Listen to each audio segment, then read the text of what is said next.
അസ്സലാമു അലൈക്കും വറഹ്മത്തുള്ളാഹി വബറകാതുഹു. ബിസ്മില്ലാ വൽഹംദുലില്ലാ വസ്സലാത്തു വസ്സലാമു അലാ റസൂലില്ലാ വഅലാ ആലിഹി വസഹ്ബിഹി അജ്മഈൻ അമ്മാ ബഅദ്.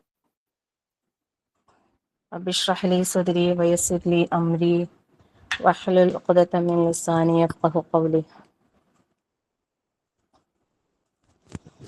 അല്ലാഹുമ്മ അൻഫഅനാ ബിമാ അല്ലംതനാ വഅല്ലിംനാ മാ യൻഫഉനാ വസിദ്നാ ഇൽമാ റബ്ബി സിദ്നാ ഇൽമൻ നാഫിഅ.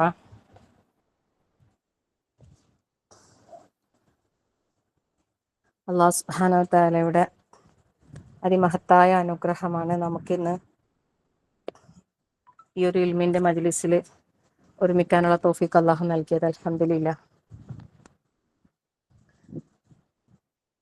പരിശുദ്ധ ഖുർആനിലെ സൂറത്തുൽ ബഖറയിലെ ചില ആയത്തുകളിലൂടെ ഓരോ ദിവസവും നമുക്ക് സഞ്ചരിക്കാൻ, അതിനെക്കുറിച്ച് ചിന്തിക്കാൻ അല്ലാഹു സുബ്ഹാനഹു വ തആല നമുക്ക് അവസരം നൽകി. അൽഹംദുലില്ലാഹ്.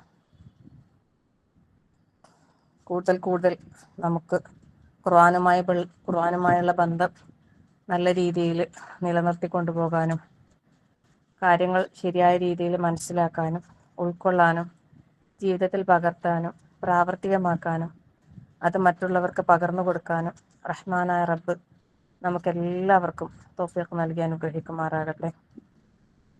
ആമീൻ യാ റബ്ബൽ ആലമീൻ.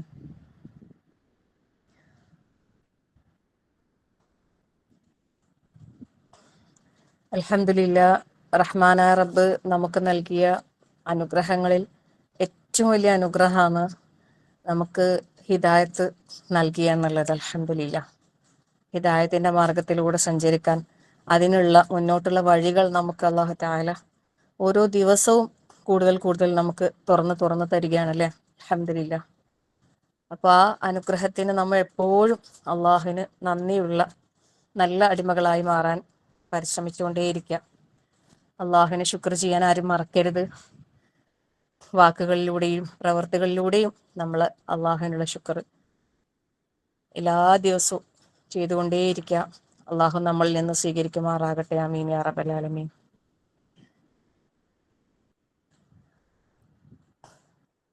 ഇന്ന് ഞാൻ നിങ്ങളുടെ മുമ്പിൽ പറയാൻ ഉദ്ദേശിക്കുന്ന ആയത്ത് സൂറത്തുൽ ബഖറയിലെ 83-ാമത്തെ ആയത്താണ്.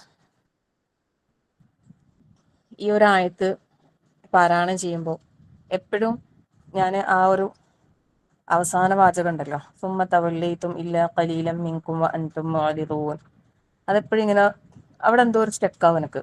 പിന്നെ അഖീമുസ്സലാത്ത വആതു സക്കാത്ത എന്ന് പറഞ്ഞിട്ട് പിന്നെ എനിക്ക് വേറെ വാചകങ്ങൾ എപ്പോഴും വരാം, വേറെ ആയത്തിലേക്ക് കണക്ഷൻ ആയി പോകും. കാരണം നമുക്ക് ഇങ്ങനെയുള്ള ആയത്തുകൾ ഒരുപാടുണ്ടല്ലോ. അപ്പോൾ കാണാതെ ഓതുമ്പോൾ നിസ്കാരത്തിലായാലും അല്ലാതെയൊക്കെ കാണാതെ പാരായണം ചെയ്യുമ്പോൾ അവിടെ എത്തും ഒരു സ്റ്റെക്കാണ്. അപ്പം ഞാൻ എപ്പോഴും വിചാരിക്കും അതെന്താ ഒന്ന് ശരിയാക്കണം, അതൊന്ന് ശരിയാക്കണം, അത് ഒന്ന് അതിൻ്റെ അർത്ഥം ഒന്ന് ഒരു കണക്ഷൻ എന്തോ കിട്ടാത്ത ഒരു കുഴപ്പം കൊണ്ടായിരിക്കും അത് എനിക്ക് ശരിയാവാത്തത് എന്ന് തോന്നിയിട്ട് ഒരു ദിവസം ഞാൻ മെനക്കെട്ടിരുന്ന് ആ ഒരു ആയത്ത് ക്ലിയർ ആക്കാൻ വേണ്ടിയിട്ട്. കാരണം ഒരുപാട് പഠിച്ചതാണ് നല്ലോണം. ഇപ്പം തൊട്ട് മുമ്പ് പഠിച്ച് ഓതി നോക്കിയാൽ ഓതുമ്പോൾ കിട്ടും. അങ്ങനെ അല്ലാതെ നമ്മളിങ്ങനെ ഫസ്റ്റ് മുതൽ ആ പേജ് മുതൽ അല്ലെങ്കിൽ സൂറത്തിന് ഇങ്ങനെ ഓതിക്കൊണ്ടിരിക്കുമ്പോൾ കണ്ടിന്യൂസ് ഓതുമ്പോൾ അവിടെ എത്തുമ്പോൾ ഒരു സ്റ്റെക്കാല്. അപ്പോൾ ഞാനതൊന്ന് ക്ലിയർ ആക്കണം എന്നുള്ള ഉദ്ദേശത്തോടെ തന്നെ അതിനു വേണ്ടി ഒന്ന് സമയം കണ്ടെത്തിയപ്പോൾ സുബ്ഹാനല്ലാഹ് ലാ ഹൗല വലാ ഖുവത ഇല്ലാ ബില്ലാഹ്, ഈ ആയത്ത് നമ്മുടെ ജീവിതത്തിൽ ഇത്രയും വളരെ ഇമ്പോർട്ടൻ്റ് ആയിട്ടുള്ള ഒരു ആയത്താണ് എന്നുള്ളത് അല്ലാഹു തആല ബോധ്യപ്പെടുത്തി തരുന്ന ഒരു നിമിഷമായിരുന്നു അത്. അന്ന് തൊട്ട് ഞാൻ വിചാരിക്കുന്നുണ്ടായിരുന്നു ഈ ഒരു ആയത്ത് ഒരു ക്ലാസ്സിൽ ഇങ്ങനെ പറയണം. സുബ്ഹാനല്ലാഹ്. അപ്പോൾ അല്ലാഹു സുബ്ഹാനഹു വ തആല ഈ പരിശുദ്ധ റമളാനിലെ ഈ ഒരു ദിവസത്തിൽ പറയാനുള്ള അവസരം അല്ലാഹു തന്നു. പിന്നെ ഈ നൂർ സദരീന്റെ ക്ലാസ്സുകൾ രാവിലെ 7:30 ആയതുകൊണ്ട് തന്നെ എനിക്കത് ആ ഒരു സമയം ഒരിക്കലും എനിക്ക് അനുയോജ്യമല്ല. ഇന്ന് തന്നെ ഞാനൊരു 5 മിനിറ്റ് ലേറ്റ് ആയത്. സാധാരണ ഹസ്ബൻഡ് 8:20 ഒക്കെ ആകുമ്പോൾ ഇറങ്ങുന്നതാണ് വീട്ടിൽ നിന്ന്. പക്ഷെ ഇന്നുണ്ട് 8:30 ഇറങ്ങുന്നില്ല. സുബ്ഹാനല്ലാഹ്. അല്ലാഹു അക്ബർ ലാ ഹൗല വലാ ഖുവത ഇല്ലാ ബില്ലാഹ്. 35 ആയപ്പോഴാണ് ഇറങ്ങിയത്. അതുകൊണ്ടാണ് 5 മിനിറ്റ് വൈകിയത് കയറാൻ വേണ്ടിയിട്ട്. അപ്പോൾ രാവിലത്തെ ഒരു സമയം മക്കള് സ്കൂളിൽ പോകുന്നതും എല്ലായിട്ടൊരു തിരക്കുള്ളൊരു സമയത്ത് ക്ലാസ് എടുക്കാൻ പറ്റില്ല. അപ്പൊ എനിക്കാണെങ്കിൽ ഈ ഒരു ആയത്ത് പറയും വേണം. അപ്പൊ അങ്ങനെ അൽഹംദുലില്ലാഹ് ഈ ഒരു സമയം സെലക്ട് ചെയ്തതാണ്. അപ്പോൾ ഇൻഷാ അല്ലാഹ് നമുക്ക് ഈ ആയത്തിലൂടെ ഒന്ന് പോകാം അല്ലേ. ആദ്യം ആയത്ത് പാരായണം ചെയ്യാം ഇൻഷാ അല്ലാഹ്. أعوذ بالله من الشيطان الرجيم.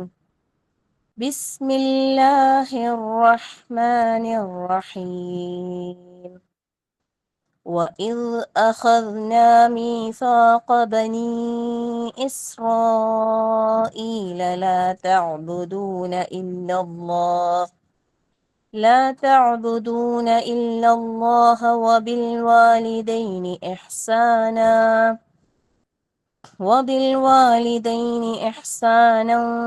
وذي القربى واليتامى والمساكين وقولوا للناس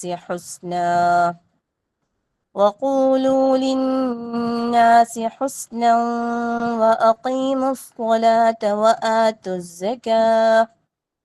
وآتوا الزكاة ثم توليتم إلا قليلا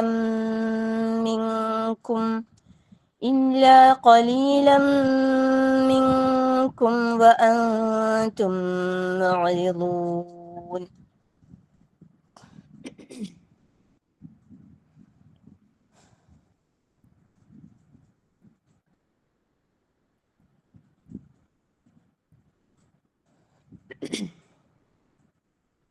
അപ്പോൾ ഇവിടെ നമ്മൾ തുടക്കത്തിൽ നമ്മൾ കണ്ടു, അതായത് അല്ലാഹു സുബ്ഹാനഹു വ തആല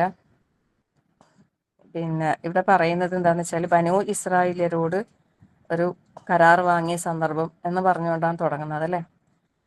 അപ്പോൾ പൊതുവേ നമ്മൾക്കുള്ള ഒരു ധാരണയുണ്ട്, ബനൂ ഇസ്രായേലുമായി ബന്ധപ്പെട്ട കാര്യങ്ങൾ പറയുമ്പോൾ അത് ബനൂ ഇസ്രായേലിർക്ക് മാത്രം ബാധകമായതാണെന്ന് അല്ലേ. പക്ഷേ പരിശുദ്ധ ഖുർആനിൽ ബനൂ ഇസ്രായേൽ ഒരു കാര്യം നമുക്ക് പറഞ്ഞു തരുന്നുണ്ടെങ്കിൽ അവരിലൂടെ നമുക്ക് ഒരുപാട് പാഠം ഉൾക്കൊള്ളാനുണ്ട്. അതുവേണ്ടിയാണ് അല്ലാഹു സുബ്ഹാനഹു വ തആല നമുക്ക് അവരുടെ കാര്യങ്ങൾ ഓരോന്നും പറഞ്ഞു തരുന്നത്. മാത്രമല്ല, അവര് എന്തെങ്കിലും തിന്മകൾ നമുക്ക് അറിയിച്ചു തരുന്നുണ്ടെങ്കിൽ അത് ഒരിക്കലും നമ്മൾ അങ്ങനെ ആവരുത് എന്ന് പറഞ്ഞു തരാൻ വേണ്ടിയിട്ടാണ്. അവരോട് അള്ളാഹുവിന്റെ കൽപ്പനകൾ ഉണ്ടെങ്കിൽ ആ കൽപ്പനകൾ നമുക്കും ബാധകമാണ് എന്ന് പറഞ്ഞു തരാൻ വേണ്ടിയിട്ടാണ്. സുബ്ഹാനല്ലാഹ്. അപ്പൊ ഇവിടെ അല്ലാഹു സുബ്ഹാനഹു വ തആല വഇദ് അഖദ്നാ മീസാഖ ബനീ ഇസ്രായീൽ, ഇസ്രായേൽ സന്തതികളുടെ ആ ഒരു ഉറപ്പ് നാം വാങ്ങിയ സന്ദർഭം. മീസാഖ് അല്ലെ, മീസാഖ് എന്ന് പറഞ്ഞാൽ ഉറപ്പം. അവരോട് ഒരു ഉറപ്പ് വാങ്ങിയ സന്ദർഭം. അപ്പോൾ അവരോട് വാങ്ങിയ ഈ ഉറപ്പുണ്ടല്ലോ, അത് അവർക്ക് മാത്രം ബാധകമുള്ള ഉറപ്പല്ല. ഈ കാര്യങ്ങളെല്ലാം നമ്മൾ ഓരോരുത്തരുടെയും ജീവിതത്തിൽ നമ്മൾ പാലിക്കേണ്ട കുറേ കാര്യങ്ങളാണ്. സുബ്ഹാനല്ലാഹ്. അപ്പൊ നമുക്ക് ഓരോന്നും എണ്ണമിട്ട് നമുക്ക് നോക്കാം. 8 കാര്യങ്ങൾ ഈ ആയത്തിലൂടെ പറയുന്നുണ്ട്. ഈ 8 കാര്യങ്ങളും നമുക്ക് ഓരോരുത്തർക്കും അത് ജീവിതത്തിൽ കൊണ്ടുവരാൻ സാധിക്കുന്നുണ്ടോ എന്ന് ആദ്യം പരിശോധിക്കാം. മാത്രവുമല്ല, ഈ കാര്യങ്ങൾ ഓരോന്നും ഇപ്പൊ നമ്മളുള്ളത് അൽഹംദുലില്ലാ അള്ളാഹുവിന്റെ പരിശുദ്ധമാക്കപ്പെട്ട പുണ്യ റമദാനിലാണ് അല്ലെ.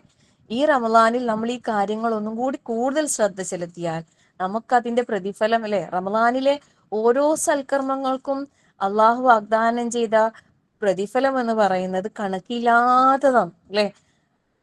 അത് എന്താ പറയാ, എത്രയാണ് എണ്ണം നമുക്ക് കണക്കാക്കാൻ കഴിയില്ല. കാരണം ഒരു നന്മക്ക് നമുക്കറിയാം, നോർമലായിട്ട് ഒരു നന്മക്ക് അള്ളാഹു തആല തരുന്ന പ്രതിഫലം എന്ന് പറയുന്നത് 10 പ്രതിഫലം അല്ലെ. ഒരു നന്മ ചെയ്താൽ നമുക്ക് 10 പ്രതിഫലം അള്ളാഹു തആല തരുന്നത്.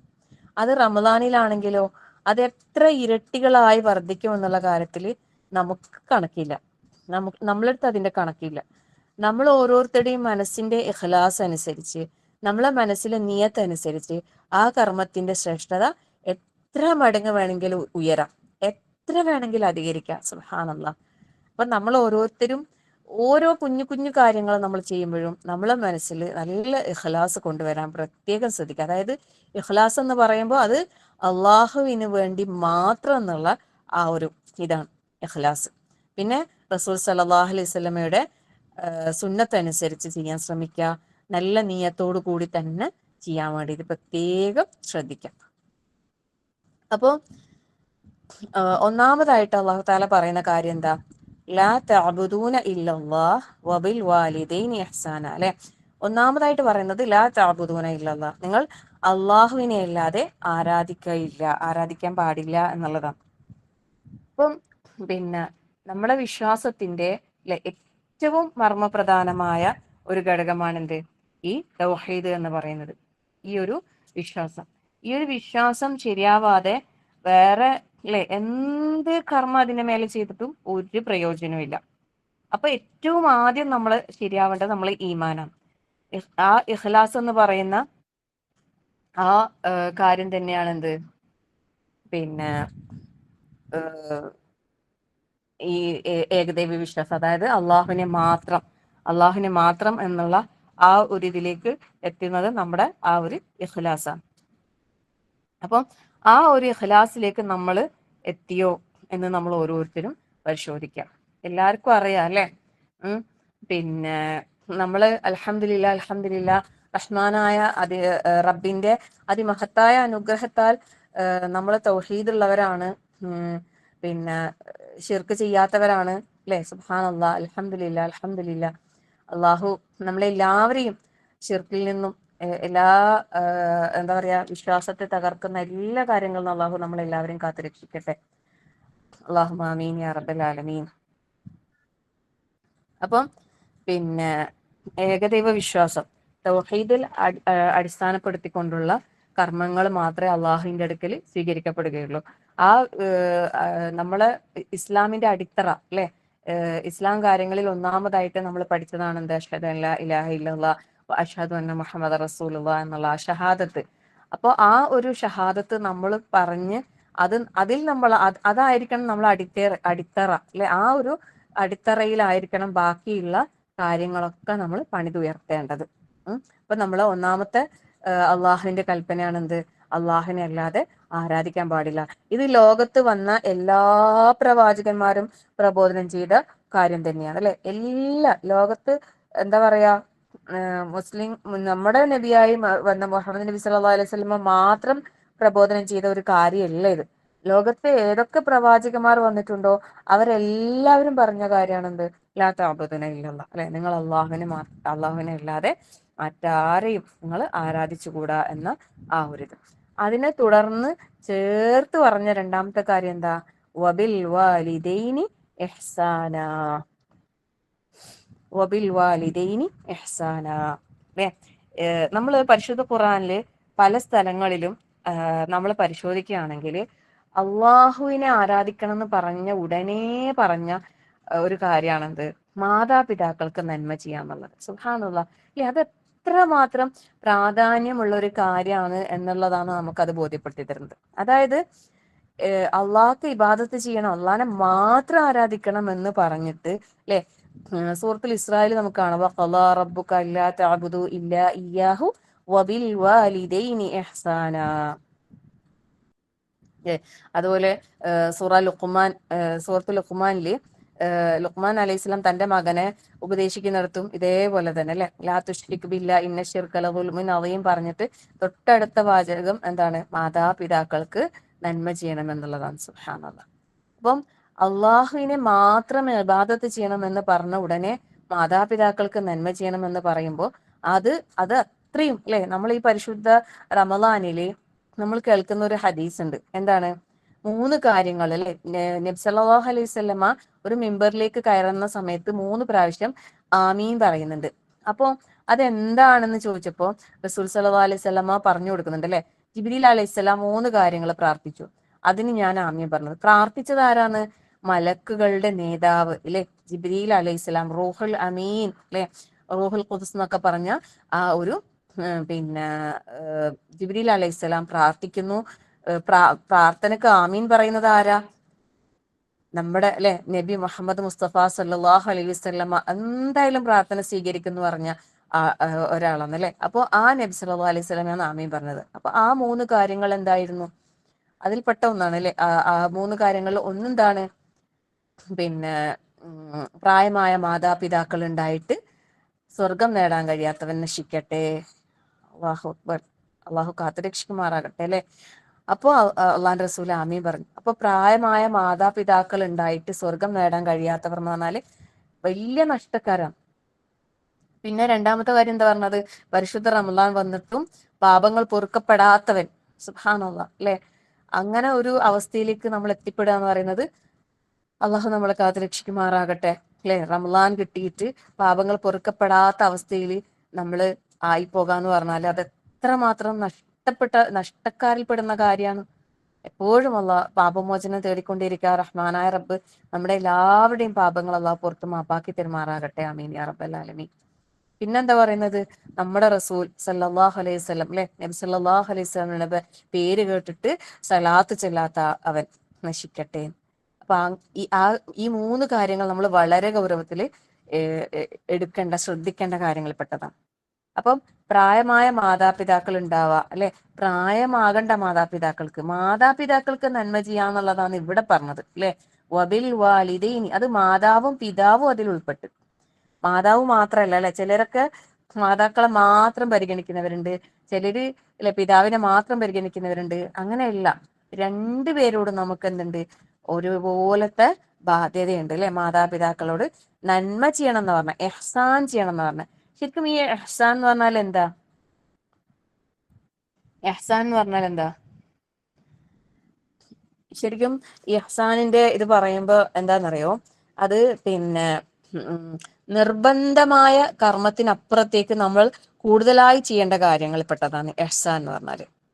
ഇപ്പൊ മാതാപിതാക്കളെ പരിചരിക്കാൻ നോക്കുക എന്നുള്ളത് നമ്മളെ മേൽ നിർബന്ധമായ ഒരു കടമയാണ്.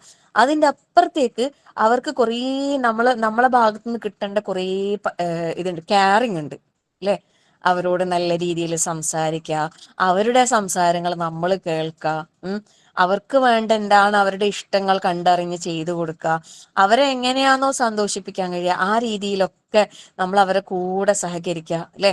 ഓരോ രീതിയിലായിരിക്കും. മാതാപിതാക്കൾ പല ക്യാരക്ടറുള്ള ആൾക്കാരായിരിക്കും അല്ലെ. സാമ്പത്തികമായി നല്ല ഹൈ ലെവലുള്ള മാതാപിതാക്കൾ ഉണ്ടാവും, വളരെ ലോ ആയിട്ടുള്ള മാതാപിതാക്കൾ ഉണ്ടാകും. എന്നിരുന്നാലും നമ്മൾ മക്കൾ എന്നുള്ള നിലക്ക് നമ്മൾ അവരോട് ഏറ്റവും നല്ല രീതിയിൽ പെരുമാറണം. ഇഹ്സാൻ എന്ന് പറയുമ്പോൾ നമുക്ക് സൂറത്ത് ദാരിയാത്തില് അള്ളാഹു സുബ്ഹാനഹു വ തആല ഇഹ്സാനിന്റെ ഒരു നിർവചനം പറയുന്നുണ്ട്. അപ്പോ പിന്നെ ഇഹ്സാൻ പല രീതിയിൽ അള്ളാഹു തആല പരിശുദ്ധ ഖുർആനിലൂടെയും ഹദീസുകളിലൂടെയും നമുക്ക് വിവരിച്ചു തന്നിട്ടുണ്ട് എന്താണ് ഇഹ്സാൻ എന്നുള്ളത്. അത് ഒരു ചെറിയൊരു വാചകമാണെങ്കിൽ അതിന് വിപുലമായ അർത്ഥങ്ങളാണുള്ളത് ഇഹ്സാൻ എന്ന് പറയുന്നത്. അപ്പം സൂറത്ത് ദാരിയാത്തിലെ വാചകങ്ങൾ ജസ്റ്റ് നമുക്കൊന്ന് നോക്കാം. അള്ളാഹു തആല എന്താ പറയുന്നത്? ഇന്നൽ മുത്തഖീന ഫീ ജന്നാതിൻ വ ഉയൂൻ. മുത്തഖീങ്ങൾ, സൂക്ഷ്മത പാലിക്കുന്നവർ, തീർച്ചയായും അവർ സ്വർഗത്തോപ്പുകളിലും അരുവികളിലായിരിക്കും. ആഖിദീന മാ ആതാഹും റബ്ബുഹും കാനു ഇന്നഹും കാനു ഖബല ദാലിക മുഹ്സിനീൻ. എന്താ പറയുന്നറിയോ? അവർക്ക് അവരുടെ റബ്ബ് നൽകിയത് ഏറ്റുവാങ്ങിക്കൊണ്ട് തീർച്ചയായും അവർ അതിനു മുമ്പ് സദ്വൃത്തരായിരുന്നു. അവർ മുഹ്സിനീങ്ങൾ ആയതുകൊണ്ടാണ് അള്ളാഹു തആല അവർക്ക് എന്ത് നൽകിയത്? ആ സ്വർഗത്തോപ്പുകളും അരുവികളും. അപ്പോ ആ മുഹ്സിനീങ്ങൾ അവരാകാൻ കാരണം എന്താണ്? അതിനെക്കുറിച്ച് പറയുമ്പോൾ അള്ളാഹു തആല പറഞ്ഞത് എന്താ അറിയോ? കാനു ഖലീലം മിനൽ ലൈലി മാ യഹ്ജഊൻ. അവര് രാത്രിയിൽ അല്പഭാഗം മാത്രമേ ഉറങ്ങാറുണ്ടായിരുന്നുള്ളൂ. വബിൽ അസ്ഹാരി ഹും യസ്തഗ്ഫിറൂൻ. മാത്രവുമല്ല, രാത്രിയുടെ അവസാന സമയങ്ങളിൽ അന്ത്യസമയത്ത് അവർ ധാരാളമായി പാപമോചനം തേടുന്നവരായിരുന്നു. അത് മാത്രമല്ല, വഫി അംവാലിഹിം ഹഖ്ഖുൻ ലിസ്സാഇലി വൽ മഹ്റൂം. അവരുടെ സ്വത്തുക്കളിലാകട്ടെ ചോദിക്കുന്നവനും ഉപജീവനം തടയപ്പെട്ടവനുമായ ആളുകൾക്ക് ഒരു അവകാശം ഉണ്ടായിരിക്കുകയും ചെയ്യും. വഫിൽ അർളി ആയാതുൽ ലിൽ മുഖിനീൻ. ദൃഢവിശ്വാസമുള്ളവർക്ക് ഭൂമിയിൽ പല ദൃഷ്ടാന്തങ്ങളുമുണ്ട്. അപ്പം ഇവിടെ ആ മുത്തഖീങ്ങള് പിന്നെ അള്ളാഹുവിന്റെ അരുവികളിലും സ്വർഗത്തോപ്പുകളിലുമായിരിക്കും. അവരെന്ത് കാരണത്താൽ? അവർ മുഹ്സിനീങ്ങളായതിന്റെ കാരണത്താലാണെന്ന് പറഞ്ഞിട്ട് ആ മുഹ്സിനീങ്ങൾക്ക് ഉണ്ടാകേണ്ട ക്വാളിറ്റീസ് പറഞ്ഞ് ഈ ദാരിയാത്തിൽ ഈ വചനങ്ങൾ ഞാൻ പ്രത്യേകം എടുത്ത് പറയുന്നത് എന്താണെന്ന് വെച്ചാൽ, ഇപ്പോ അല്ലെ പരിശുദ്ധ ഈ റമളാനിലെ ഈ രാത്രി സമയങ്ങൾ നമ്മൾ ഏറ്റവും കൂടുതൽ ഉപയോഗപ്പെടുത്തേണ്ട ദിവസങ്ങളാണ് അല്ലെ. ഇൻഷാ അല്ലാഹ് ഇപ്പൊ ഒന്നാമത്തെ പത്ത് കഴിഞ്ഞ് രണ്ടാമത്തെ പത്തിലായി, ഇനി മൂന്നാമത്തെ പത്തിതായി ഇപ്പൊ എന്ന് പറഞ്ഞ പോലെ ഇപ്പൊ നമ്മളടുത്തേക്ക് എത്തും. അപ്പൊ ആ സമയം എന്ന് പറഞ്ഞാൽ നമ്മൾ ലൈലത്തുൽ ഖദ്ർ പ്രതീക്ഷിക്കുന്ന ദിവസങ്ങളാണല്ലേ, രാവുകളാണല്ലേ. ആ രാത്രികൾ നമ്മൾ ഉറങ്ങാതെ നമുക്ക് പിന്നെ കഴിഞ്ഞുകൂടാൻ നമുക്ക് കഴിയണമെങ്കിൽ അല്ലെ, അല്പം മാത്രം ഉറങ്ങി കഴിച്ചു കൂട്ടാൻ കഴിയണമെങ്കിൽ ഇപ്പോഴേ നമ്മൾ അതിനുള്ള ഒരു പരിശീലനം ഉണ്ടാകണം. അപ്പോൾ അങ്ങനെയുള്ള ഒരു ഗുണം നമ്മളിൽ ഉണ്ടാവണമെങ്കിൽ അല്ലെ, നമ്മൾ ആ മുഹ്സിനീങ്ങളിൽ ഉൾപ്പെടണം. അപ്പൊ നമ്മൾ ഓരോരുത്തർ അതിനുവേണ്ടി പരിശ്രമിച്ചുകൊണ്ടേയിരിക്കുക. ഇപ്പോഴേ ആ ഒരു എന്താ പറയാ ഒരു ശീലം നമ്മള് ശരീരത്തെ അതിനു വേണ്ടി പാകപ്പെടുത്തി കൊണ്ടുവരിക. പകൽ സമയങ്ങളിൽ ഒരല്പം അല്ലെ കുറച്ച് നമ്മൾ ഉറങ്ങി ശരീരത്തിന്റെ ആ ഒരു ക്ഷീണമൊക്കെ മാറ്റാൻ വേണ്ടിയിട്ട് ശ്രദ്ധിക്കുക. രാത്രി സമയത്ത് എന്താ പറയാ ധാരാളമായി ഉറക്കൊഴിയാൻ വേണ്ടിയിട്ട് പകലൊരല്പം ഉറങ്ങുമ്പോൾ ആ ഉറങ്ങുന്നത് പോലും എന്താണ് നല്ല നിയത്തോടു കൂടി ചെയ്യുന്നത് കൊണ്ട് തന്നെ നമുക്ക് അതിന് പോലും പ്രതിഫലം രേഖപ്പെടുത്തും. സുബ്ഹാനല്ലാഹ് അല്ലെ, എത്ര സുന്ദരമായ മതമാണ് നമ്മളെ ഇസ്ലാം. അപ്പം രാത്രിയുടെ സമയങ്ങളിൽ അല്പം മാത്രമേ അവർ ഉറങ്ങാറുണ്ടായിരുന്നുള്ളൂ. മാത്രവുമല്ല അവർ ധാരാളമായി പാപമോചനം തേടുന്നവരാണ്. പിന്നെ അവരുടെ സമ്പത്തില് ചോദിച്ചു വരുന്നവർക്കും അല്ലെ, തടയപ്പെട്ട ഉപജീവനം തടയപ്പെട്ട ആളുകൾക്കും എല്ലാം ഒരു ഹക്കുണ്ട്, അവർ കൊടുക്കും. അതാണ് അവര് സുബ്ഹാനല്ലാഹ്. അപ്പൊ ഈ പറഞ്ഞ ഗുണങ്ങളൊക്കെ നമ്മൾക്കുണ്ടോ എന്നുള്ളത് നമ്മൾ പരിശോധിച്ചാൽ മതി. വേറെ ആർക്കെങ്കിലും ഉണ്ടോ നമ്മൾ നോക്കണ്ട. നമ്മൾ ഈ പറഞ്ഞ ക്വാളിറ്റീസ് ഉണ്ടോ, ഇല്ലെങ്കിൽ നമ്മൾ അത് ഉണ്ടാക്കിയെടുക്കണം. അങ്ങനെ നമ്മൾ മുഹ്സിനീങ്ങളാകണം അല്ലെ, ഇഹ്സാൻ ഉള്ളവരാകണം, അഹ്സന അമല് ചെയ്യുന്ന ആളുകളാകണം. നമ്മൾ സൂറത്തുൽ മുൽക്ക് എല്ലാ ദിവസവും പാരായണം ചെയ്യുന്നില്ല, അതിൽ അല്ലാഹു തആല പറഞ്ഞിട്ടുണ്ട് അല്ലെ, എന്താ പറഞ്ഞത്? അല്ലദീ ഖലഖൽ മൗത വൽ ഹയാത ലിയബ്ലുവകും അയ്യുകും അഹ്സനു അമലാ. എന്താണ് അല്ലാഹു തആല ഈ ഒരു പിന്നെ ജീവിതവും മരണവും അല്ലാഹു തആല സൃഷ്ടിച്ചത് എന്തിനു വേണ്ടിയിട്ടാണ്? നിങ്ങളിൽ ആരാണ് ഏറ്റവും നന്നായി പ്രവർത്തിക്കുന്നത് നോക്കാൻ വേണ്ടിയിട്ടാണ്. ഇഹ്സാൻ നമ്മൾ എല്ലാ കർമ്മങ്ങളിലും നമ്മൾ കൊണ്ടുവരേണ്ട ഒന്നാണ് എന്ത്? ഇഹ്സാൻ എന്നുള്ളത് അല്ലെ. അള്ളാഹു നമ്മളെ കണ്ടുകൊണ്ടിരിക്കുന്നുണ്ട്. നമ്മൾ അള്ളാഹുവിനെ കാണുന്നില്ലെങ്കിലും നമ്മുടെ മുമ്പിൽ അള്ളാഹു ഉണ്ട് എന്ന ഒരു വിശ്വാസത്തോടെ, കണ്ടുകൊണ്ടിരിക്കുന്നുണ്ട്, നോക്കിക്കൊണ്ടിരിക്കുന്നുണ്ട് എന്ന വിശ്വാസത്തോടെ നല്ല നിലത്തോടെ നമ്മളെ സൽക്കർമ്മങ്ങളെ നന്നാക്കുക എന്നുള്ളതാണ് ഇഹ്സാൻ എന്നുള്ളത്. എല്ലാത്തിലും ഇഖ്ലാസും അതുപോലെ പ്രമാണബദ്ധമായ രീതിയിലും നമ്മൾ കർമ്മങ്ങൾ അനുഷ്ഠിക്കുക എന്നുള്ളതാണ്. ഇപ്പൊ മാതാപിതാക്കളുടെ വിഷയത്തിൽ അവരെ പരിചരിക്കുക, അവരെ ചെലവ് നോക്കുക, അവരെ കാര്യങ്ങൾ ചെയ്യുക എന്നുള്ളതൊക്കെ നമ്മളെ മേൽ നിർബന്ധമായ ബാധ്യതയാണ്. മാതാപിതാക്കളുടെ തൃപ്തിയാണ് അള്ളാഹുവിന്റെ തൃപ്തി. മാതാപിതാക്കളുടെ കോപം അള്ളാഹുവിന്റെ കോപമാണ്. അപ്പൊ ആ മാതാപിതാക്കളെ നമ്മൾ തൃപ്തിപ്പെടുത്തണം. അപ്പൊ അവരോട് നന്മ ചെയ്യുന്നവരാകണം അല്ലെ. അവരോട് വല്ലാത്ത കുല്ലഹുമ ഉഫ് എന്ന് പറഞ്ഞ അല്ലെ, ഒരു ഉഫ് എന്നുള്ളൊരു വാക്ക് പോലും പറയാൻ പാടില്ല. ശരിക്കും ഉഫ് എന്ന് പറയുന്ന ആ വാക്ക് മലയാളത്തിൽ നമ്മൾ എപ്പോഴും പ്രയോഗിക്കുന്ന തന്നെയാണ് അല്ലെ. ഉഫ് ഇങ്ങനെ നമ്മൾ പറയാറില്ലേ? ഉഫ്, വല്ലാത്ത കഷ്ടം തന്നെ അല്ലെ, ഇത് എത്ര പറഞ്ഞാലും മനസ്സിലാകുന്നില്ലല്ലോ റബ്ബേ അല്ലെ, ഇങ്ങനെയല്ലേ? ശരിക്കും പ്രായം കടന്ന് പോകുമ്പോണ്ടല്ലോ ചെറിയ കുഞ്ഞു മക്കളെക്കാളും അവര് കഷ്ടത്തിലാകും. സുബ്ഹാനല്ലാഹ് അല്ലേ. അതൊരു നേർക്കാഴ്ച ഇപ്പൊ കണ്ടുകൊണ്ടിരിക്കുന്ന ഒരാളാണ് ഞാൻ. സുബ്ഹാനല്ലാഹ്. അല്ലാഹു എന്താ പറയാ, ഭംഗിയിൽ ഏറ്റവും ഭംഗിയിൽ പരിചരിക്കാൻ അള്ളാഹു തൗഫീഖ് നൽകി അനുഗ്രഹിക്കട്ടെ. ആമീൻ യാ റബ്ബൽ ആലമീൻ. ശരിക്കും നമ്മളൊക്കെ പ്രായമാകുമ്പോൾ ഏത് അവസ്ഥയിലായിരിക്കും നമുക്ക് പറയാൻ കഴിയൂല. അള്ളാഹു വാർദ്ധക്യ സഹജമായ എല്ലാ പ്രയാസങ്ങളിലും അള്ളാഹു നമ്മളെല്ലാവരെയും കാത്തുരക്ഷിക്കുമാറാകട്ടെ. ആമീൻ. എപ്പോഴും നമ്മൾ പ്രാർത്ഥിക്കണം. നമുക്ക് അള്ളാഹു ആരോഗ്യം ആയുസ് തരുന്ന കാലത്തോളം ആരോഗ്യത്തോടെ ആഫിയത്തോടെ നല്ല ഓർമ്മയോടെ അള്ളാഹുവിനെ വിക്ർ ചെയ്ത് ജീവിക്കുന്ന ഒരവസ്ഥയിൽ കഴിച്ചു കൂട്ടാനുള്ള തൗഫീഖിന് വേണ്ടി എപ്പോഴും പ്രാർത്ഥിക്കണം.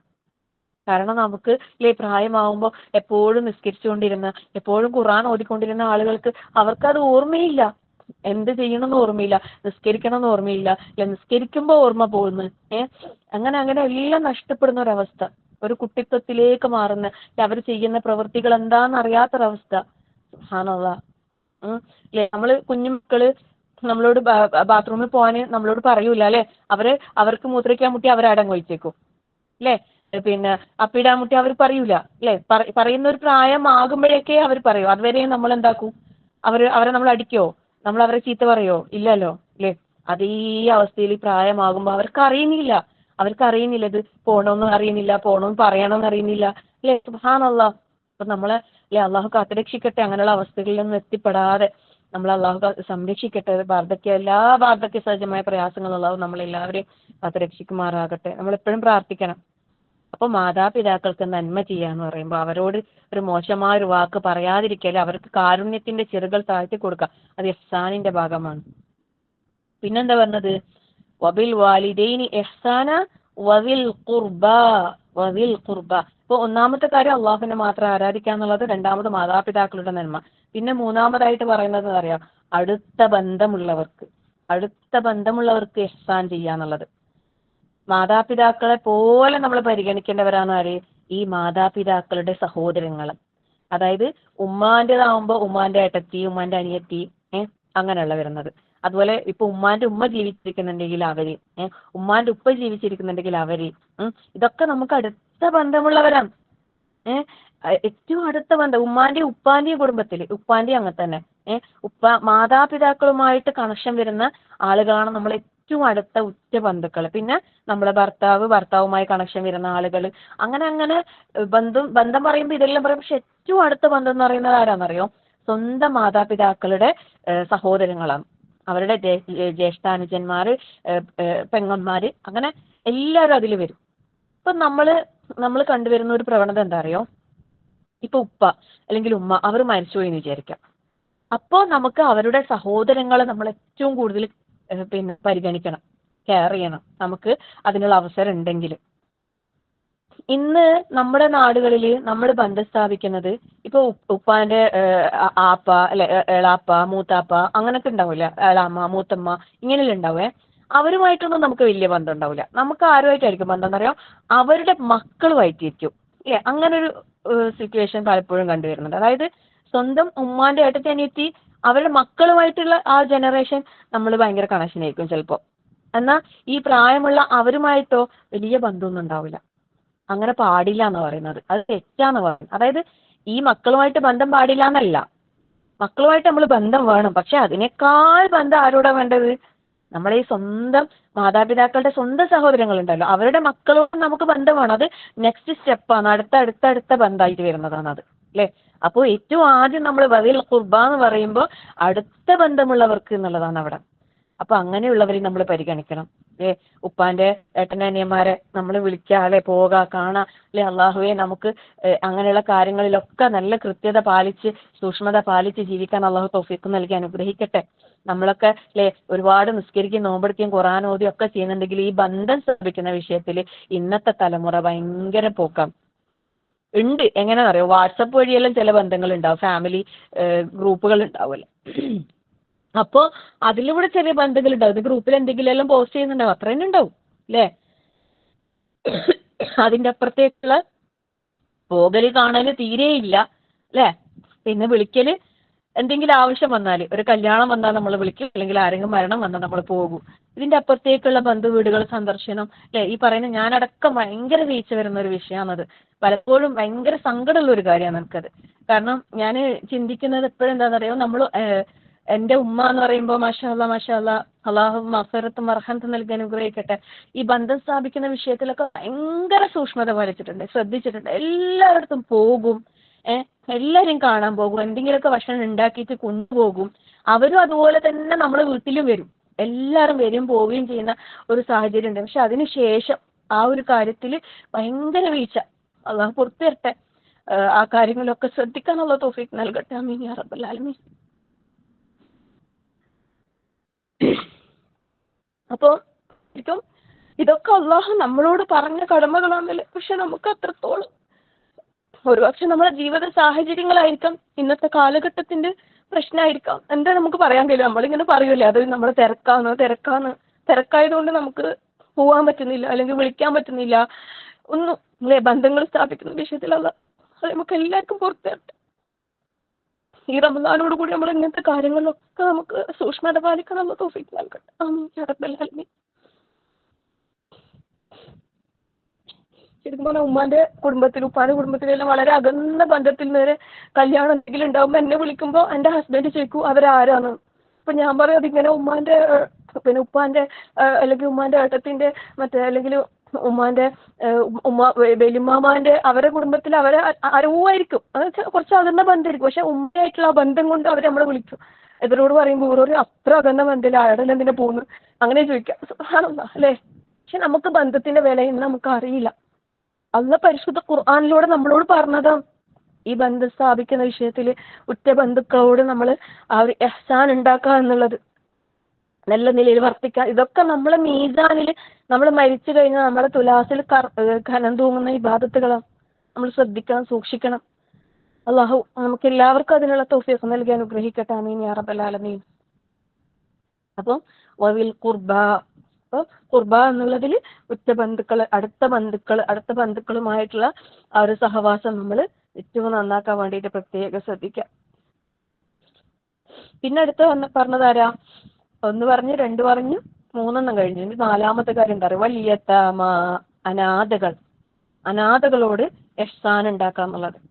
അപ്പൊ നമ്മൾ വിചാരിക്കും യത്തീമിനോട് നമ്മൾ എങ്ങനെയാണ് ഇഹ്സാൻ ഉണ്ടാക്കേണ്ടത്? നമ്മൾ വിചാരിക്കും അവർക്ക് ഭക്ഷണം വാങ്ങിക്കൊടുക്കുക, അല്ലെ അവരുടെ ഭക്ഷണത്തിന്റെ കാര്യത്തിൽ നമ്മൾ ശ്രദ്ധിക്കുക, അവർക്ക് വസ്ത്രം വാങ്ങിക്കൊടുക്കുക, അവർക്ക് എന്തെങ്കിലും പൈസ കൊടുക്കുക, ഇതാണ് ഇഹ്സാൻ നമ്മൾ വിചാരിക്കുന്നു. പക്ഷെ അതല്ല ഇഹ്സാൻ. അത് നമ്മളെ മേൽ വാജിബാണ്. ഇപ്പൊ നേരത്തെ മാതാപിതാക്കളെ കാര്യം പറഞ്ഞ പോലെ തന്നെ വാജിബാണ് എന്ത്? യത്തീമിനെ സംരക്ഷിക്കുക എന്നുള്ളത്.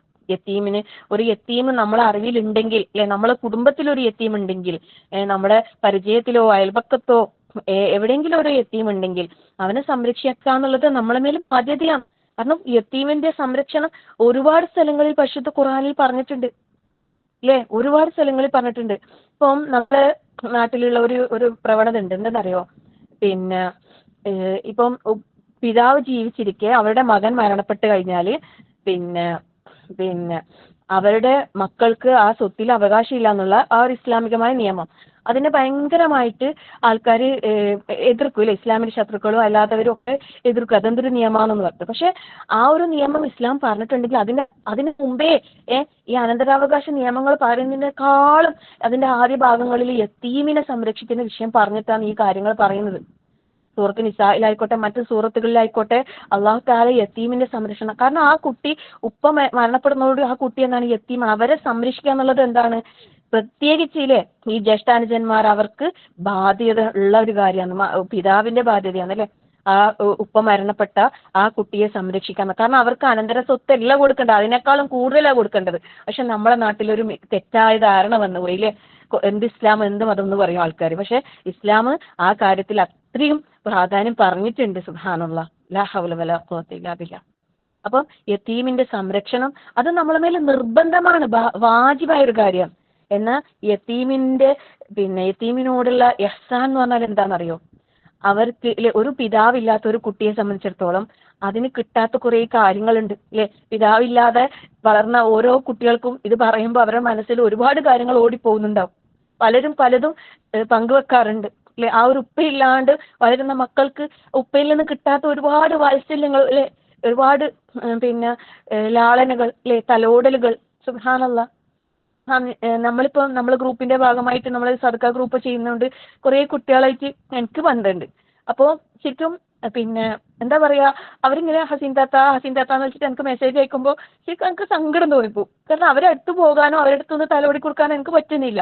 പക്ഷെ ഇനി അവർ കുഞ്ഞു ആഗ്രഹങ്ങൾ ഉണ്ടാവൂലേ, അതുണ്ടാവും. ഇങ്ങനെ ഫോണിൽ മെസ്സേജിൽ എന്നോട് എന്നിട്ട് ഒരു കുട്ടീൻ്റെ, ആ കുട്ടി എന്താ പറയുക, ഉമ്മ അറിയണ്ടാ, ഉമ്മ അറിയാണ്ട് ആ കുട്ടി എനിക്ക് മെസ്സേജ് അയക്കും. എന്തെങ്കിലും ഒരു ആവശ്യം ഉണ്ടെങ്കിൽ ഇങ്ങനെ പറയും. എന്നിട്ട് വേഗം അതുണ്ടാക്കും, ഡിലീറ്റ് ആക്കുമ്പോ എന്നോട് ഉമ്മാരോട് ഞാൻ പറഞ്ഞെന്ന് പറയണ്ടേവും അസിൻ്റെത്ത എന്ന് പറഞ്ഞിട്ടാണ് മെസ്സേജ് അയക്കുക. ഇപ്പൊ പെരുന്നാളാകുമ്പോൾ എന്നോട് പറയും, എനിക്ക് ചെരുപ്പും ഡ്രസ്സും എല്ലാം വാങ്ങി തരണം, എപ്പോഴും വാങ്ങിക്കൊടുക്കുന്നതാണ്. പക്ഷെ ആ കുട്ടി ആയിട്ട് പറയും, എനിക്ക് നല്ല ഇങ്ങനെയുള്ളതാ എനിക്ക് ആഗ്രഹം, എനിക്ക് അത്ര അങ്ങനെ വലിയ പൈസ ആവോ, ബുദ്ധിമുട്ടാവോ, ഇങ്ങനെയെല്ലാം ചോദിക്കുന്നുണ്ട്. അപ്പൊ സങ്കടം ഇപ്പോൾ സത്യം പറഞ്ഞാല്, ഇല്ലേ? ഉപ്പ ഉണ്ടെങ്കിൽ ആ കുട്ടികൾക്ക് അവർ കൊണ്ടു കൊടുക്കൂലേ, വാങ്ങിക്കൊടുക്കൂലേ, അല്ലേ? ഇപ്പൊ എന്താ പറയാ, ഉപ്പ ഉണ്ടായിട്ടോ അങ്ങനത്തെ അനുഭവങ്ങൾ കിട്ടാത്ത കുട്ടികളും ഉണ്ട്. അങ്ങനത്തെ കുട്ടികളെ നമ്മൾ പരിഗണിക്കണം. അതായത് പിതാവ് ജീവിച്ചിരിപ്പുണ്ട് എന്നുള്ളത് മാത്രം, അവരെ നോക്കുന്നില്ല, അവർക്ക് വേണ്ട കാര്യങ്ങൾ ചെയ്തു കൊടുക്കുന്നില്ല, അങ്ങനത്തെ കുറേ കുടുംബങ്ങളുണ്ട്. അങ്ങനത്തെ ഒരുപാട് കുടുംബങ്ങളുണ്ട്. അങ്ങനെയുള്ള കുട്ടികളെ നമ്മൾ പരിഗണിക്കണം, അല്ലേ? ശരിക്കും ഒരു ഷവർമ അല്ലെങ്കിൽ ഒരു ഷവായി അല്ലെങ്കിൽ ഒരു ഫ്രൈഡ് ചിക്കൻ ഇങ്ങനത്തെ എല്ലാം തിന്നാൻ കുട്ടികൾക്ക് ഇഷ്ടമുണ്ടാവും. പക്ഷെ ഉമ്മ ചിലപ്പോൾ വീട്ടു ജോലിക്കെല്ലാം പോയി കഷ്ടപ്പെട്ടിട്ടായിരിക്കും കുടുംബം നോക്കുന്നത്. അത് അവർക്ക് ഒരു ദിവസം പണിയെടുത്ത് കിട്ടുന്ന കുറച്ച് പൈസ, ആ പൈസ കൂടി ചിലപ്പോൾ സ്വന്തം വീടുണ്ടാവില്ല, വാടക കൊടുക്കണം, ചെലവ് കഴിയണം, അല്ലെ? ഭക്ഷണ ചെലവിന് അതെല്ലാം വേണം. അപ്പൊ എന്നിട്ട് ഇതെന്ന് പറയുമ്പോൾ അവർക്ക് സംബന്ധിച്ചുള്ള എക്സ്ട്രാ ചെലവാണ്, അല്ലേ? പക്ഷെ നമ്മൾ ഇടയ്ക്കൊന്ന് വാങ്ങിക്കൊടുക്കണം. നമ്മളെ മക്കൾക്ക് നമ്മൾ വാങ്ങിക്കൊടുക്കുന്നില്ലേ, അല്ലേ? എന്താ അവർക്കൊരു ഫ്രൈഡ് ചിക്കൻ തിന്നാൽ എന്താ കുഴപ്പം? എനിക്ക് ഭക്ഷണത്തിന് ഒരാൾ പൈസ തന്നാൽ ഞാൻ ഇങ്ങനത്തെ മക്കൾക്ക് ഞാനിങ്ങനെ വാങ്ങിക്കൊടുക്കാറുണ്ട്. മാഷാ അല്ലാഹ്. ഭയങ്കര സന്തോഷമാണ് അവർക്ക്, അത് ഒരു ഇഷ്ടമാണ്. അപ്പം അങ്ങനെ അല്ലെ അവരെ തലോടുക, അവർക്ക് വേണ്ട കുഞ്ഞു കുഞ്ഞു അവരുടെ ഇഷ്ടങ്ങൾ ഉണ്ടാവും അല്ലെ, ഇങ്ങനെ ഓരോ ഇഷ്ടങ്ങൾ ഉണ്ടാവും, അവർക്ക് ആഗ്രഹങ്ങൾ ഉണ്ടാവും. അപ്പൊ അങ്ങനെയുള്ള നമ്മളെ അറിവിൽ അങ്ങനത്തെ കുഞ്ഞു മക്കൾ ഉണ്ടാകുമ്പോൾ നമ്മൾ അത് കണ്ടറിഞ്ഞ് ചെയ്തു കൊടുക്കണം. അതാണ് ഇഹ്സാൻ എന്ന് പറഞ്ഞാൽ. അല്ലാതെ അവർക്ക് ഭക്ഷണം വാങ്ങിക്കൊടുക്കുക, അല്ല പിന്നെ അവരെ ചെലവ് നോക്കുക എന്നുള്ളത് മാത്രമല്ല. അവരെടുത്ത് പോവുക അല്ലെ, അവരോട് സംസാരിക്കുക, അവർക്ക് ആ ഒരു കുറവ് നമ്മൾ നികത്തി കൊടുക്കുക. എത്രയായാലും നികത്താൻ നമുക്ക് കഴിയൂല, എന്നാലും നമ്മളെ കൊണ്ട് പറ്റുന്നത്. ചില ആൾക്കാർ എന്ന് പറഞ്ഞാൽ ഈ യത്തീം മക്കൾക്ക് ഈ യത്തീം ഖാനകൾ ഉണ്ടാവും അല്ലെ, യത്തീം ഖാനകളിലേക്ക് എന്തെങ്കിലും നേർച്ചയാക്കിയിട്ട് അങ്ങനെ കൊടുക്കും. പക്ഷെ അതിനപ്പുറത്തേക്ക് ഇങ്ങനെ വീടുകളിൽ തന്നെ അവരെ സംരക്ഷിക്കുന്ന രീതിയിൽ ചെയ്യുന്നതാണ് ഏറ്റവും നല്ലത് എനിക്ക് പലപ്പോഴും തോന്നിയിട്ടുണ്ട്. പിന്നെ ഓരോരുത്തരുടെ നിയത്തനുസരിച്ച് അള്ളാഹു തആല ഓരോന്നിനും അള്ളാഹു പ്രതിഫലം നൽകട്ടെ. ആമീൻ യാ റബ്ബൽ ആലമീൻ. അപ്പോൾ വൽയതാമ അനാഥകൾക്ക്, പിന്നെയോ അടുത്ത എന്താ പറയുന്നത്, വൽ മസാക്കീൻ അഗതികൾക്ക് അല്ലെ, മിസ്കീന്മാർക്ക്. മിസ്കീൻ എന്ന് പറയുമ്പോൾ നമ്മൾ പിന്നെ രണ്ട് രീതിയിൽ ഇത് വ്യാഖ്യാനിക്കുന്നുണ്ട്. അതായത് മിസ്കീനും പിന്നെ ഫക്കീറും അടുത്തടുത്ത് വരുന്ന ഒരുപാട് സ്ഥലങ്ങളുണ്ട് അല്ലെ. അതായത് ഇപ്പൊ സക്കാത്തിന്റെ അവകാശം പറയുമ്പോൾ ഇന്നമ സ്വദഖാത്തു ലിൽ ഫുഖറാഇ വൽ മസാക്കീൻ എന്ന് പറഞ്ഞിട്ട് തുടങ്ങുന്നത്. അവിടെ ഫക്കീറും മിസ്കീനും വരുന്നുണ്ട്. അങ്ങനെ കുറെ സ്ഥലങ്ങളിൽ ഫക്കീറും മിസ്കീനും വേറെ വേറെ പറഞ്ഞിട്ടുണ്ട്. എന്നാൽ ചില സ്ഥലങ്ങളിൽ മിസ്കീൻ മാത്രം പറഞ്ഞിട്ടുണ്ട്, ചില സ്ഥലങ്ങളിൽ ഫക്കീർ മാത്രം പറഞ്ഞിട്ടുണ്ട്. അപ്പൊ മിസ്കീന് പിന്നെ മക്കളാണെന്ന് പറയാം എന്താണ്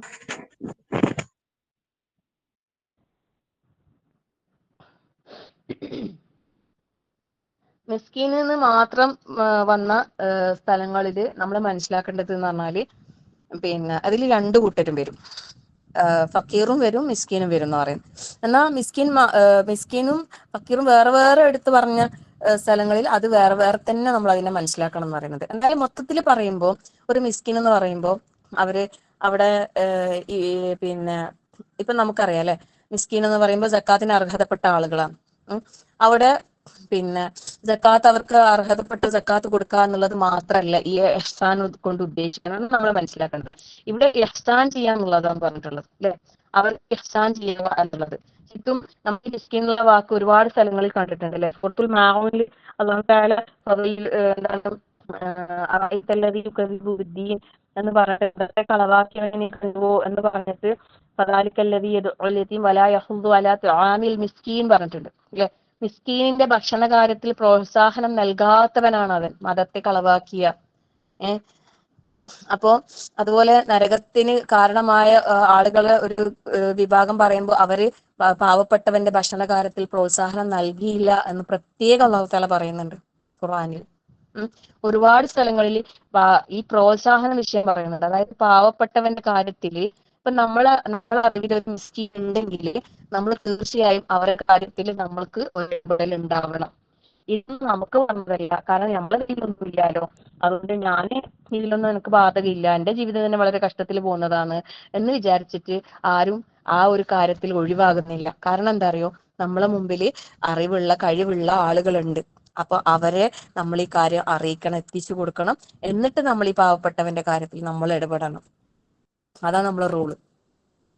ഇതിന് പ്രോത്സാഹനം നൽകാന്ന് പറയുന്നത്. ഇപ്പൊ മിസ്കീനിന്റെ കാര്യത്തിൽ നമ്മൾ വളരെയധികം ശ്രദ്ധിക്കണം. മിസ്കീൻ എന്ന് പറയുമ്പോൾ എന്താണെന്നറിയോ, പിന്നെ ഒരാള് സമ്പത്തില് ഒരു, അതായത് അയാൾക്ക് ആവശ്യത്തിന്റെ നേരെ പകുതി മാത്രം വരുമാനമുള്ള ഒരാളെന്ന് പറയും.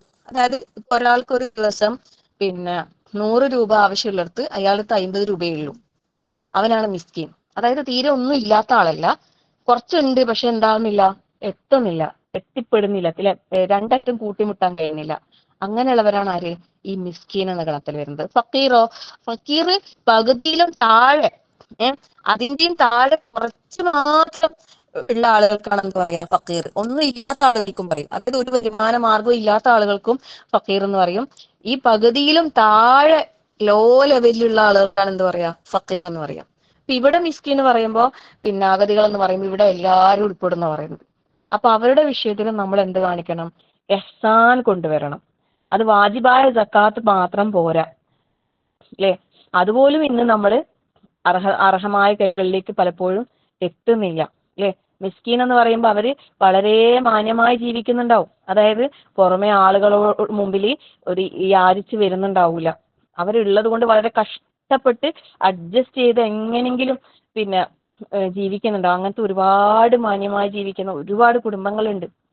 അവരെ കണ്ടറിഞ്ഞ് നമ്മൾ എത്തിച്ചു കൊടുക്കണം. അള്ളാഹു അല്ലെ, അങ്ങനെയുള്ള കാര്യങ്ങൾക്ക് നമ്മൾ ഇറങ്ങി പുറപ്പെടണം. പലപ്പോഴും നമ്മൾ ഇങ്ങനത്തെ വിഷയങ്ങൾ വരുമ്പോ അല്ലെ, നമ്മൾ എന്താ പറയുന്നത്, ഇതൊന്നും നമ്മളെ മേലെ ബാധ്യതയല്ല അല്ലെ, ഇതെല്ലാം അങ്ങനെ കുറെ ആൾക്കാരുണ്ടല്ലോ ഏറ്റെടുത്ത് ചെയ്യുന്ന, അവര് ചെയ്തോട്ടു അല്ലെ, അവര് ചെയ്തോട്ടെ, അല്ലെങ്കിൽ അവരുടെയാണ് ഒരു പോസ്റ്റ്, ഒരു സഹായിക്കണം എന്നുള്ള ഒരു പോസ്റ്റ് ഗ്രൂപ്പിൽ വരുമ്പോ പലപ്പോഴും നമ്മളത് അവഗണിക്കൂ അല്ലെ. ഇതെന്താ എപ്പോഴും ഓരോ വിഷമങ്ങൾ പറഞ്ഞിട്ട് ഇങ്ങനെ വരുന്നു. നമ്മളെ കൊണ്ട് പറ്റുമെങ്കിൽ കൊടുക്കാം, പറ്റൂലെങ്കിൽ കൊടുക്കാൻ കഴിയുന്ന ആർക്കെങ്കിലും അതൊന്ന് അയച്ചു കൊടുക്കാം. അള്ളാഹിനോട് ദുആ ചെയ്യും. ഇത് നമ്മുടെ മേലെ ഒരു ബാധ്യതയാണ് അല്ലെ, നമ്മുടെ മേലെ ഹക്കാണ്. നമ്മളെ മേല് നമ്മൾ അള്ളാഹിനോട് കരാറ് അല്ലെ, ഇത് നമ്മൾ പാലിക്കേണ്ടതാണ്. ഇതൊന്നും നമുക്ക് ബാധ്യത ഉള്ളതല്ല. ഞാന് ഇപ്പൊ റമദാനാണ്, ഞാൻ എന്റെ നിസ്കാരം ഖുർആനോത്തും ഇതുമായിട്ട് ഞാൻ പോട്ടെ, ഇങ്ങനത്തെ കാര്യങ്ങളെല്ലാം എനിക്ക് ശ്രദ്ധിക്കേണ്ട ബാധ്യതയില്ല എന്ന് വിചാരിച്ചിട്ട് ജീവിക്കുന്ന ആളുകളാണ് നമ്മളെങ്കിൽ നമുക്ക് തെറ്റി.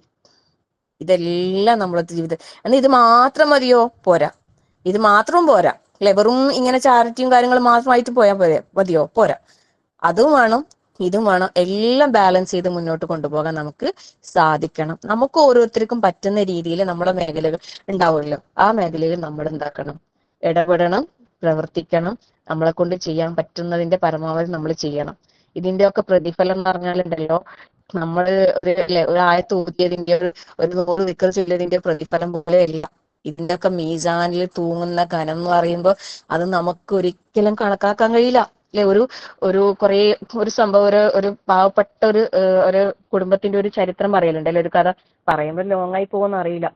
പിന്നെ അതില് അവരത്രയും വിശന്നിരിക്കുന്ന സമയത്ത് അവർക്കൊരു റൊട്ടി കഷ്ണം കിട്ടിയിട്ട് അത് വീട്ടിലേക്ക്, തന്റെ മക്കള് പട്ടിണി കിടക്കുന്ന സമയത്ത് വീട്ടിലേക്ക് പിന്നെ ഓടി പിന്നെ കൊണ്ടുവരാൻ വേണ്ടിയിട്ട് എടുത്തു വരുന്ന സമയത്ത് വഴിയിൽ ഒരു വിശന്ന് പിന്നെ പ്രയാസപ്പെടുന്ന ഒരു ഉമ്മയും ഒരു കുട്ടിയും കണ്ടപ്പോ അവർക്കത് കൊടുത്ത ആ ഒരു ചരിത്രം പറയുന്നില്ലേ. എന്നിട്ട് അവർ സ്വപ്നം കാണുന്നതാ, സ്വർഗത്തില് പിന്നെ പരലോകത്ത് എത്തിയിട്ട് തന്റെ തുലാസ് തൂക്കുന്ന സമയത്ത് അയാള് അതിനുശേഷം അയാൾക്ക് പിന്നീട് കുറെ സമ്പത്ത് ഉണ്ടായിട്ട് ഒരുപാട് ദാനധർമ്മങ്ങൾ ചെയ്യുന്നുണ്ട്. പക്ഷെ ആ കർമ്മങ്ങളെക്കാളെല്ലാം തൂങ്ങിയത് എന്താണെന്നറിയോ? ആ വിശന്ന സമയത്ത് കിട്ടിയ ആ ഒരു ഭക്ഷണം, അതിനേക്കാൾ വിശന്ന ഒരാൾക്ക് മനസ്സറിഞ്ഞ് കൊടുത്തപ്പോ അവർക്കുണ്ടായ ആ മനസ്സിന്റെ ഒരു സന്തോഷം ഉണ്ടല്ലോ, ആ ഒരു തൃപ്തി, അതായിരുന്നു അവരുടെ തുലാസിൽ ഏറ്റവും കനം തൂങ്ങുന്ന അമലായിട്ടുണ്ടായത്. അതായത് ലക്ഷങ്ങളും കോടികളും ദാനം ചെയ്ത ആ പ്രതിഫലത്തെക്കാളും തുലാസിൽ ഘനം തൂങ്ങിയത് ആ ഒരു കുഞ്ഞു റൊട്ടി കഷ്ണം മനസ്സറിഞ്ഞ് അത്രയും വിഷമിക്കുന്ന സമയത്ത് ആ വിഷമിക്കുന്ന ഒരാൾക്ക് കൊടുത്തപ്പോ. സുബ്ഹാനല്ലാഹ്, നമ്മൾ ആലോചിക്കണം അല്ലെ.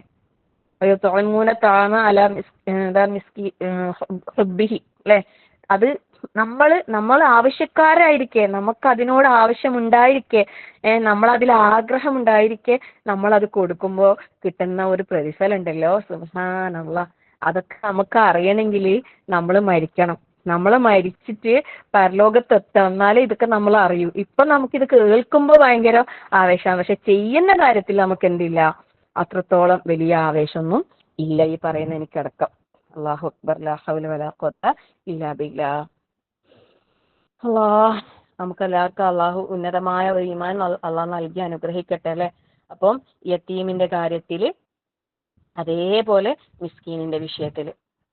അപ്പം ഇവിടെ എല്ലാം അല്ലെ, നമ്മള് ഇഹ്സാനിന്റെ ആ ഒരു നിർവചനം നമ്മൾ മനസ്സിലാക്കണം. അതായത് നിർബന്ധമായ ബാധ്യതക്കപ്പുറം നമ്മൾ നിർവഹിക്കേണ്ട കർമ്മങ്ങൾക്കാണ് എന്ത്, ഇഹ്സാൻ എന്ന് പറയുന്നത്. നിർബന്ധമായ ബാധ്യതകൾ നമ്മൾ അത് നിർബന്ധമായും ചെയ്യണം. അതിന്റെ അപ്പുറത്തേക്ക് നമുക്കൊരു പാവപ്പെട്ടവനെ നമുക്കൊന്ന് ചേർത്ത് പിടിക്കാൻ കഴിഞ്ഞാൽ അല്ലെ, അവരുടെ കൂടെ കഴിയാൻ കഴിഞ്ഞാൽ, സുബ്ഹാനല്ലാഹ്, അതായിരിക്കും നമുക്ക് കിട്ടുന്ന ഏറ്റവും വലിയ നന്മ. സുബ്ഹാനല്ലാഹ്, അള്ളാഹു നമ്മളെ ആ ലെവലിലേക്ക് അള്ളാഹു എത്തിച്ചു തരട്ടെ. ആമീൻ യാ റബ്ബൽ ആലമീൻ. വദിൽ ഖുർബ വൽ യതാമ വൽ മസാകീൻ വഖൂലൂ ലിന്നാസി ഹുസ്നാ. എത്രാമത്തെ കാര്യ? 1 2 3 4 5 6. ആറാമത്തെ കാര്യമാണ് എന്ത് പറയുന്നത്? വഖൂലൂ ലിന്നാസി ഹുസ്നാ. നിങ്ങൾ മനുഷ്യരോട് നല്ല വാക്ക് പറയുക. ഇത് നമ്മൾ ഓരോരുത്തരും അല്ലെ, നമ്മൾ ഓരോരുത്തരും ജീവിതത്തിൽ അങ്ങേറ്റം പാലിക്കേണ്ട വലിയൊരു കടമയാണിത്. നല്ലത് പറയാന്നുള്ളത് അല്ലെ. നല്ലത് പറയാ അല്ലെങ്കിൽ മിണ്ടാതിരിക്കാനാ നമ്മളോട് റസൂൽ സല്ലല്ലാഹു അലൈഹി വസല്ലം പറഞ്ഞത്. അപ്പൊ നമ്മുടെ നാവുകളെ ഇപ്പൊ ഈ പരിശുദ്ധ റമദാന് നമുക്ക് ഏറ്റവും നന്നായിട്ട് പ്രാക്ടീസ് ചെയ്യാൻ കഴിയുന്ന ഒരു കാര്യമാണിത് അല്ലെ. ഇത് ഈ റമദാനിൽ മാത്രം ഒതുക്കണ്ട, റമദാൻ കഴിഞ്ഞാലും ബാക്കിയുള്ള 11 മാസങ്ങളിലും നമുക്ക് ഈ പറഞ്ഞ കാര്യങ്ങളെല്ലാം ഓരോന്നോരോന്നായിട്ട് ഓർമ്മയോടെ നമ്മുടെ ജീവിതത്തിൽ കൊണ്ടുവരാൻ, പാലിക്കാൻ, അത് പ്രാവർത്തികമാക്കാൻ, നിലനിർത്താൻ റഹ്മാനായ റബ്ബ് നമുക്ക് എല്ലാവർക്കും തൗഫീഖ് നൽകട്ടെ അല്ലെ. ഇസ്തിഖാമത്തിന് വേണ്ടിയിട്ട് പ്രാർത്ഥിക്കണം. അള്ളാഹുവേ അല്ലെ, അല്ലാഹുമ്മ യാ മുഖല്ലിബൽ ഖുലൂബ് സബ്ബിത് ഖൽബി അലാ ദീനിക്, സബാത്തിന് വേണ്ടി പ്രാർത്ഥിക്കണം. എപ്പോഴും കൽബ് മാറി മറിയുന്നതാണ് അല്ലെ. അതില് സബാത്ത്, ഇസ്തിഖാമത്ത് അല്ലെ. ഇന്നല്ലദീന ഖാലു റബ്ബുനല്ലാഹ് സുമ്മ ഇസ്തഖാമു തതനസ്സലു അലൈഹിമുൽ മലായിക അല്ലാ തഖാഫു വലാ തഹ്സനു വഅൻതുമുൽ അലൂന. എന്താണ് കുൻതും തഅലമു, അതല്ല എന്താ പറയുന്ന ആ ഇസ്തിഖാമത്ത്. നമുക്ക് എല്ലാത്തിലും ഒരു സ്ഥിരത ഉണ്ടാകണം, ഉറച്ചു നിൽക്കാനുള്ള തൗഫീഖ്. ഒരു കാര്യം ചെയ്യാൻ തുടങ്ങിയാൽ റമദാനിൽ മാത്രം ചെയ്ത് റമദാൻ കഴിയുമ്പോഴത്തേക്ക് അതിങ്ങനെ കുറഞ്ഞ് പിന്നെ ഒരു 3-4 മാസം കഴിയുമ്പോഴത്തേക്ക് പിന്നെ ഒന്നുമില്ലാത്തൊരവസ്ഥയിലെത്തി. പിന്നെ അവസാനം അല്ലെ ആകുമ്പോഴത്തേക്ക് ഒന്നും ഉണ്ടാവില്ല. പിന്നെ വീണ്ടും റമദാൻ ആകുമ്പോഴത്തേക്ക് നമ്മൾ ഒന്നും കൂടി തുടങ്ങും. ഇങ്ങനത്തെ റമദാനികളായിട്ട് നമ്മൾ മാറാൻ പാടില്ല. നമ്മൾ അല്ലെ, നമ്മളിങ്ങനെ ഒരുപാട് റമദാൻ നമുക്ക് അല്ലാഹു തആല തന്നിട്ടുണ്ടെങ്കിൽ നമ്മൾ ഓരോ കാര്യങ്ങളിലും നമ്മൾ കൃത്യമായ ഒരു ചിട്ട കൊണ്ടുവരണം. ഇസ്തിഖാമത്തിന് വേണ്ടിയിട്ട് നല്ലോണം ദുആ ചെയ്യും. ഈ റമദാനിൽ നല്ലോണം ദുആ ചെയ്യും. അല്ലാഹുവേ, ഈ പറയുന്ന ഓരോ കാര്യങ്ങളും നല്ല സ്ഥിരതയോടെ ജീവിതത്തിൽ ചെയ്യാൻ, പ്രാവർത്തികമാക്കാൻ അല്ലാഹു ഞങ്ങൾക്ക് എല്ലാവർക്കും നീ തൗഫീഖ് നൽകി അനുഗ്രഹിക്കണേ റഹ്മാനെ. എത്രയും അല്ലെ റമദാനിലെ പകലുകളിലാണ് ഇപ്പൊ നമ്മളുള്ളത്, ഒരു ഇൽമിന്റെ സദസ്സിലാണുള്ളത്, പ്രാർത്ഥനക്ക് ഉത്തരമുണ്ടെന്ന് പറഞ്ഞൊരു സദസ്സാണ്. അല്ലാഹുവേ, ഞങ്ങളുടെ പ്രാർത്ഥന സ്വീകരിക്കണേ റഹ്മാനെ. ഞങ്ങൾക്ക് നീ ഇസ്തിഖാമത്ത് നൽകണേ. എല്ലാ സൽക്കർമ്മങ്ങളിൽ ഞങ്ങൾക്ക് നീ ഇസ്തിഖാമത്ത് നൽകി നീ അനുഗ്രഹിക്കണേ റഹ്മാനെ. അതിലൂടെ നീ വാഗ്ദാനം ചെയ്ത ഉന്നതമായ ജന്നാത്തുൽ ഫിർദൗസ് ഞങ്ങൾക്ക് എല്ലാവർക്കും നൽകി നീ അനുഗ്രഹിക്കണേ റഹ്മാനെ. ഇപ്പൊ നല്ലത് പറയാ, നല്ല വാക്ക് പറയാ, എല്ലാരോടും, എല്ലാ മനുഷ്യന്മാരോടും എല്ലാരടുത്തും വരണം നല്ലത് അല്ലെ. പിന്നെ അല്ലാഹു സുബ്ഹാനഹു തആല ഈ ദഅവത്തിന്റെ മാർഗത്തിൽ പ്രവർത്തിക്കുന്ന ആളുകൾ പ്രത്യേകം ശ്രദ്ധിക്കണം ഈ വിഷയം. കാരണം അള്ളാഹു സൂറത്തുൻ നഹ്ലിൽ 125-ാമത്തെ വചനം അല്ലാഹു തആല എന്താ പറഞ്ഞറിയോ? ഉദ്ഉ ഇലാ സബീലി റബ്ബിക ബിൽ ഹിക്മത്തി വൽ മൗഇലത്തിൽ ഹസന. എന്താ, അള്ളാന്റെ മാർഗത്തിലേക്ക് നിങ്ങളെ ക്ഷണിക്കുമ്പോൾ ഏറ്റവും നല്ല സതുപദേശം കൊണ്ട് അവരെ ക്ഷണിക്കുക. ഹിക്മത്തോടു കൂടി കാര്യങ്ങൾ കൈകാര്യം ചെയ്യാന്നാണ് പറഞ്ഞിട്ടുള്ളത്. ഹിക്മത്ത് നമുക്ക് വളരെ അത്യാവശ്യമാണ് അല്ലെ. എപ്പോഴും പ്രാർത്ഥിക്കണം, റബ്ബി ഹബ്ലി ഹുക്മൻ വഅൽഹിഖ്നി ബിസ്സാലിഹീൻ വജഅൽനി ലിസാന സിദ്ഖിൻ ഫിൽ ആഖിരീൻ വജഅൽനി മിൻ വറസതി ജന്നത്തിൻ നഈം. വളരെ നല്ല പ്രാർത്ഥനയാണത് അല്ലെ. നമുക്ക് ഹിക്മത്ത്, എല്ലാ കാര്യങ്ങളിലും ഹിക്മത്ത് ഉണ്ടെങ്കിൽ നമ്മൾ രക്ഷപ്പെട്ട്. ആ ഹിക്മത്തിന് വേണ്ടി അള്ളാഹിനോട് ചോദിക്കണം അല്ലെ. ഓരോ സന്ദർഭത്തിലും സാഹചര്യത്തിലും നമുക്ക് എന്താണോ പറയേണ്ടത്, എന്താണോ ചിന്തിക്കേണ്ടത് അല്ലെ, ചിന്തിച്ച് ഉറ്റാലോചിച്ച് പ്രവർത്തിക്കാനുള്ള തൗഫീഖ് നമുക്കറിയാലേ. സൂറത്തുൽ ബഖറയിലെ യുഅ്തിൽ ഹിക്മത മൻ യശാ വമൻ യുഅ്തൽ ഹിക്മത ഫഖദ് ഊതിയ ഖൈറൻ കസീറാ അല്ലെ. നമ്മൾ പഠിച്ചവരാണ്. അല്ലാഹു തആല ഹിക്മത്ത് നൽകിയിട്ടുണ്ടല്ലേ. യുഅ്തിൽ ഹിക്മത മൻ യശാ, അവൻ ഉദ്ദേശിക്കുന്നവർക്ക് അവൻ ഹിക്മത്ത് കൊടുക്കുന്നതാണ്. വമൻ യുഅ്തൽ ഹിക്മത ഫഖദ് ഊതിയ ഖൈറൻ കസീറ എന്ന് പറഞ്ഞാൽ ആർക്ക് അല്ലാഹു ഹിക്മത്ത് നൽകി അവൻ അല്ലാഹു ധാരാളം നന്മകൾ നൽകി എന്ന് പറഞ്ഞേ. ധാരാളം ഖൈർ ലഭിച്ച ഒരാളാണ് അറിയും ഹിക്മത്ത് കിട്ടിയ ആള്. സുബ്ഹാനല്ലാഹ്, അൽഹംദുലില്ലാഹ്. അല്ലാഹു നമ്മളെല്ലാവരെയും ആ ഹിക്മത്ത് ലഭിക്കുന്ന സൗഭാഗ്യവാന്മാരിൽ അല്ലാഹു ഉൾപ്പെടുത്തി അനുഗ്രഹിക്കുമാറാകട്ടെ. ഓരോന്നും നമ്മുടെ പ്രാർത്ഥനകളാക്കി നമ്മളെ മാറ്റണം. നമ്മളെ ഖുർആൻ പാരായണം ശരിക്കും ഒരു പ്രാർത്ഥനയായിട്ട് മാറ്റണം. നമുക്ക് ഓരോ ആയത്തുകൾ നമുക്ക് പാരായണം ചെയ്യുമ്പോൾ, ഓരോ വാചകങ്ങൾ നമ്മൾ ഉച്ചരിക്കുമ്പോൾ, നമുക്ക് അതിലെല്ലാം ഒരു ദുആ വരുമ്പോൾ നമ്മളെ പാരായണം എന്ത് ഭംഗിയായിരിക്കും എന്നറിയോ, എന്തൊരു മനോഹരമായിരിക്കും എന്നറിയോ. സുബ്ഹാനല്ലാഹ്. ഖുർആൻ നമ്മൾ പഠിക്കുന്നത് എന്തിനാ?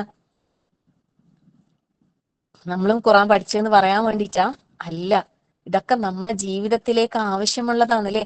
ഖുർആനിൽ ഹുദ ഉണ്ട് എന്ന് പറഞ്ഞാൽ ഇതൊക്കെ തന്നെയാണ് ഹുദ, സന്മാർഗ ദർശനം അല്ലെ. റുഷ്ദ്, നേരായ വഴിയിലേക്ക് നമ്മളെ നയിക്കുന്ന റഹ്മത്ത് അല്ലെ. ഹുദൻ വറഹ്മത്തൻ ലിൽ മുഹ്സിനീൻ, മുഹ്സിനീങ്ങൾക്കാന്ന് പറഞ്ഞത് അല്ലെ. ആ മുഹ്സിനീങ്ങളിൽ നമ്മൾ എത്തണം. ഈ ഖുർആൻ കൊണ്ട് ലഭിക്കുന്ന റഹ്മത്ത് ലഭിക്കുന്ന സൗഭാഗ്യവാന്മാരിൽ അള്ളാഹു നമ്മളെ ഉൾപ്പെടുത്തി അനുഗ്രഹിക്കുമാറാകട്ടെ. അപ്പൊ നല്ലത് പറയാ, നല്ലത് പറയാ. വഖൂലു ലിന്നാസി ഹുസ്ന. പിന്നെ ഏഴാമതായിട്ട് പറയുന്ന കാര്യം എന്താ? അഖീമുസ്സലാ. ഇതെല്ലാം പറഞ്ഞു കഴിഞ്ഞിട്ടാണ് എന്ത് പറഞ്ഞത്? നിസ്കാരം പറഞ്ഞിട്ടുള്ളത് അല്ലേ? സുബ്ഹാനല്ലാഹ്. ഇതെല്ലാം ശരിയാവണം നമ്മളത്. എന്നിട്ട് നമ്മൾ എന്താക്കണം? നിസ്കരിക്കണം എന്നല്ല പറഞ്ഞത് അല്ലേ? നിസ്കരിക്കണം. അഖീമുസ്സലാ എന്ന് പറഞ്ഞത്. അപ്പൊ സൊല്ലു എന്നല്ല പറഞ്ഞത് അല്ലേ? സൊല്ലു എന്നല്ല പറഞ്ഞത്. അഖീമു. അഖീമു എന്ന് പറഞ്ഞാൽ എന്താ അറിയോ? നിലനിർത്തണം. മുറ പോലെ അതിന് കൊടുക്കേണ്ടതായ എല്ലാ ഹക്കും കൊടുത്തുകൊണ്ട് നമ്മൾ നിസ്കരിക്കണം എന്നുള്ളതാണ്. വെറുതെ അങ്ങ് നിസ്കരിക്കുന്നല്ല അല്ലാഹു തആല പറഞ്ഞത്. നിസ്കാരം എന്ന് പറഞ്ഞാല് അതിൽ നമുക്കൊരു കൃത്യമായ ഒരു ചിട്ടയോടുകൂടി നമുക്കത് കൈകാര്യം ചെയ്യാൻ നമ്മൾ പഠിക്കണം. അതിൻ്റെതായ ഓരോ ഹക്കുണ്ട് അല്ലെ? ഓരോ കാര്യത്തിലും അതിൻ്റെതായ ഹക്കുണ്ട്. അത് നമ്മൾ പാലിച്ചുകൊണ്ട് തന്നെ നമ്മൾ മുന്നോട്ട് പോകണം. അള്ളാഹു നമുക്ക് എല്ലാവർക്കും അതിനുള്ള തൗഫീഖ് നൽകി അനുഗ്രഹിക്കട്ടെ. ഇപ്പം റമളാൻ ആയതുകൊണ്ട് എല്ലാവരും മാഷാ അല്ലാഹ് ബാങ്ക് കൊടുക്കുമ്പോൾ തന്നെ വേഗം അല്ലെ, ബാങ്ക് കൊടുക്കുന്നതിനേക്കാളും മുമ്പേ ഒതുവൊക്കെ എടുത്ത് ബാങ്ക് ശ്രദ്ധിച്ച് കേട്ട് ബാങ്കിന് ജവാബ് കൊടുത്ത് അല്ലെ, ബാങ്കിന് ഒതുവിന്റെ സുന്നത്ത് നിസ്കരിച്ച് ബാങ്കിന്റെ ഇഖാമത്തിന്റെ ഇടയിലുള്ള ആ ഒരു നിയത്ത് വെച്ച് ഇപ്പൊ ലുഹറാണെങ്കിൽ അതിന് മുമ്പുള്ള രണ്ട് 4 സുന്നത്ത് നിസ്കരിച്ച് എന്നിട്ട് പിന്നെ ഫർള് നിസ്കരിച്ച് അങ്ങനെ ശ്രദ്ധിക്കുന്നുണ്ടാവില്ലേ എല്ലാവരും? ഈ ഒരു ശീലം റമളാനിൽ നിങ്ങൾ നേടിയെടുത്തിട്ടുണ്ടെങ്കിൽ ഇത് റമളാൻ അല്ലാത്തപ്പോഴും നമുക്ക് ചെയ്യാൻ സാധിക്കണം. അള്ളാഹു തൗഫീഖ് നൽകട്ടെ. മടിയന്മാരായ ആൾക്കാരുണ്ടാവും. ഈ പറയുന്ന ഞാൻ ഭയങ്കര മടിയിച്ചാണ്. നിസ്കരിക്കാനും സുന്നത്ത് നിസ്കരിക്കാനും എന്തു മടിയാന്നറിയോ? ഭയങ്കര മടി, കൊല്ലുന്ന പോലെയാണ്. ഭയങ്കര മടി, അത്രയും മടി ഉണ്ടായിരുന്ന ഒരാളാണ്. പക്ഷെ മനസ്സിൽ ആഗ്രഹവും പ്രാർത്ഥനയും. ഉമ്മ എപ്പോഴും സുന്നത്ത് നിസ്കരിക്കുമ്പോൾ ഞാൻ വിചാരിക്കും, പക്ഷേ എപ്പോഴാണ് നമുക്കൊരു ഇഷ്ടത്തോടെ ആ ഒരു അങ്ങനെ ഉണ്ടല്ലോ, നമുക്കൊരു ഇഷ്ടത്തോടെ ഒരു സംതൃപ്തിയോടെ ഈ സുന്നത്തെല്ലാം നിസ്കരിക്കുക. ഉമ്മ ളുഹർ നിസ്കരിക്കാൻ കയറിയാലും മുമ്പിലും ശേഷമെല്ലാം നിസ്കരിക്കും. ഉപ്പ പറയും തറാവി നിസ്കരിക്കുന്നു ചോദിക്കും. അപ്പൊ ഞാനും ചോദിക്കും, എന്തിനാണ് ഇത്ര കുറേ നിസ്കരിക്കുന്നത്?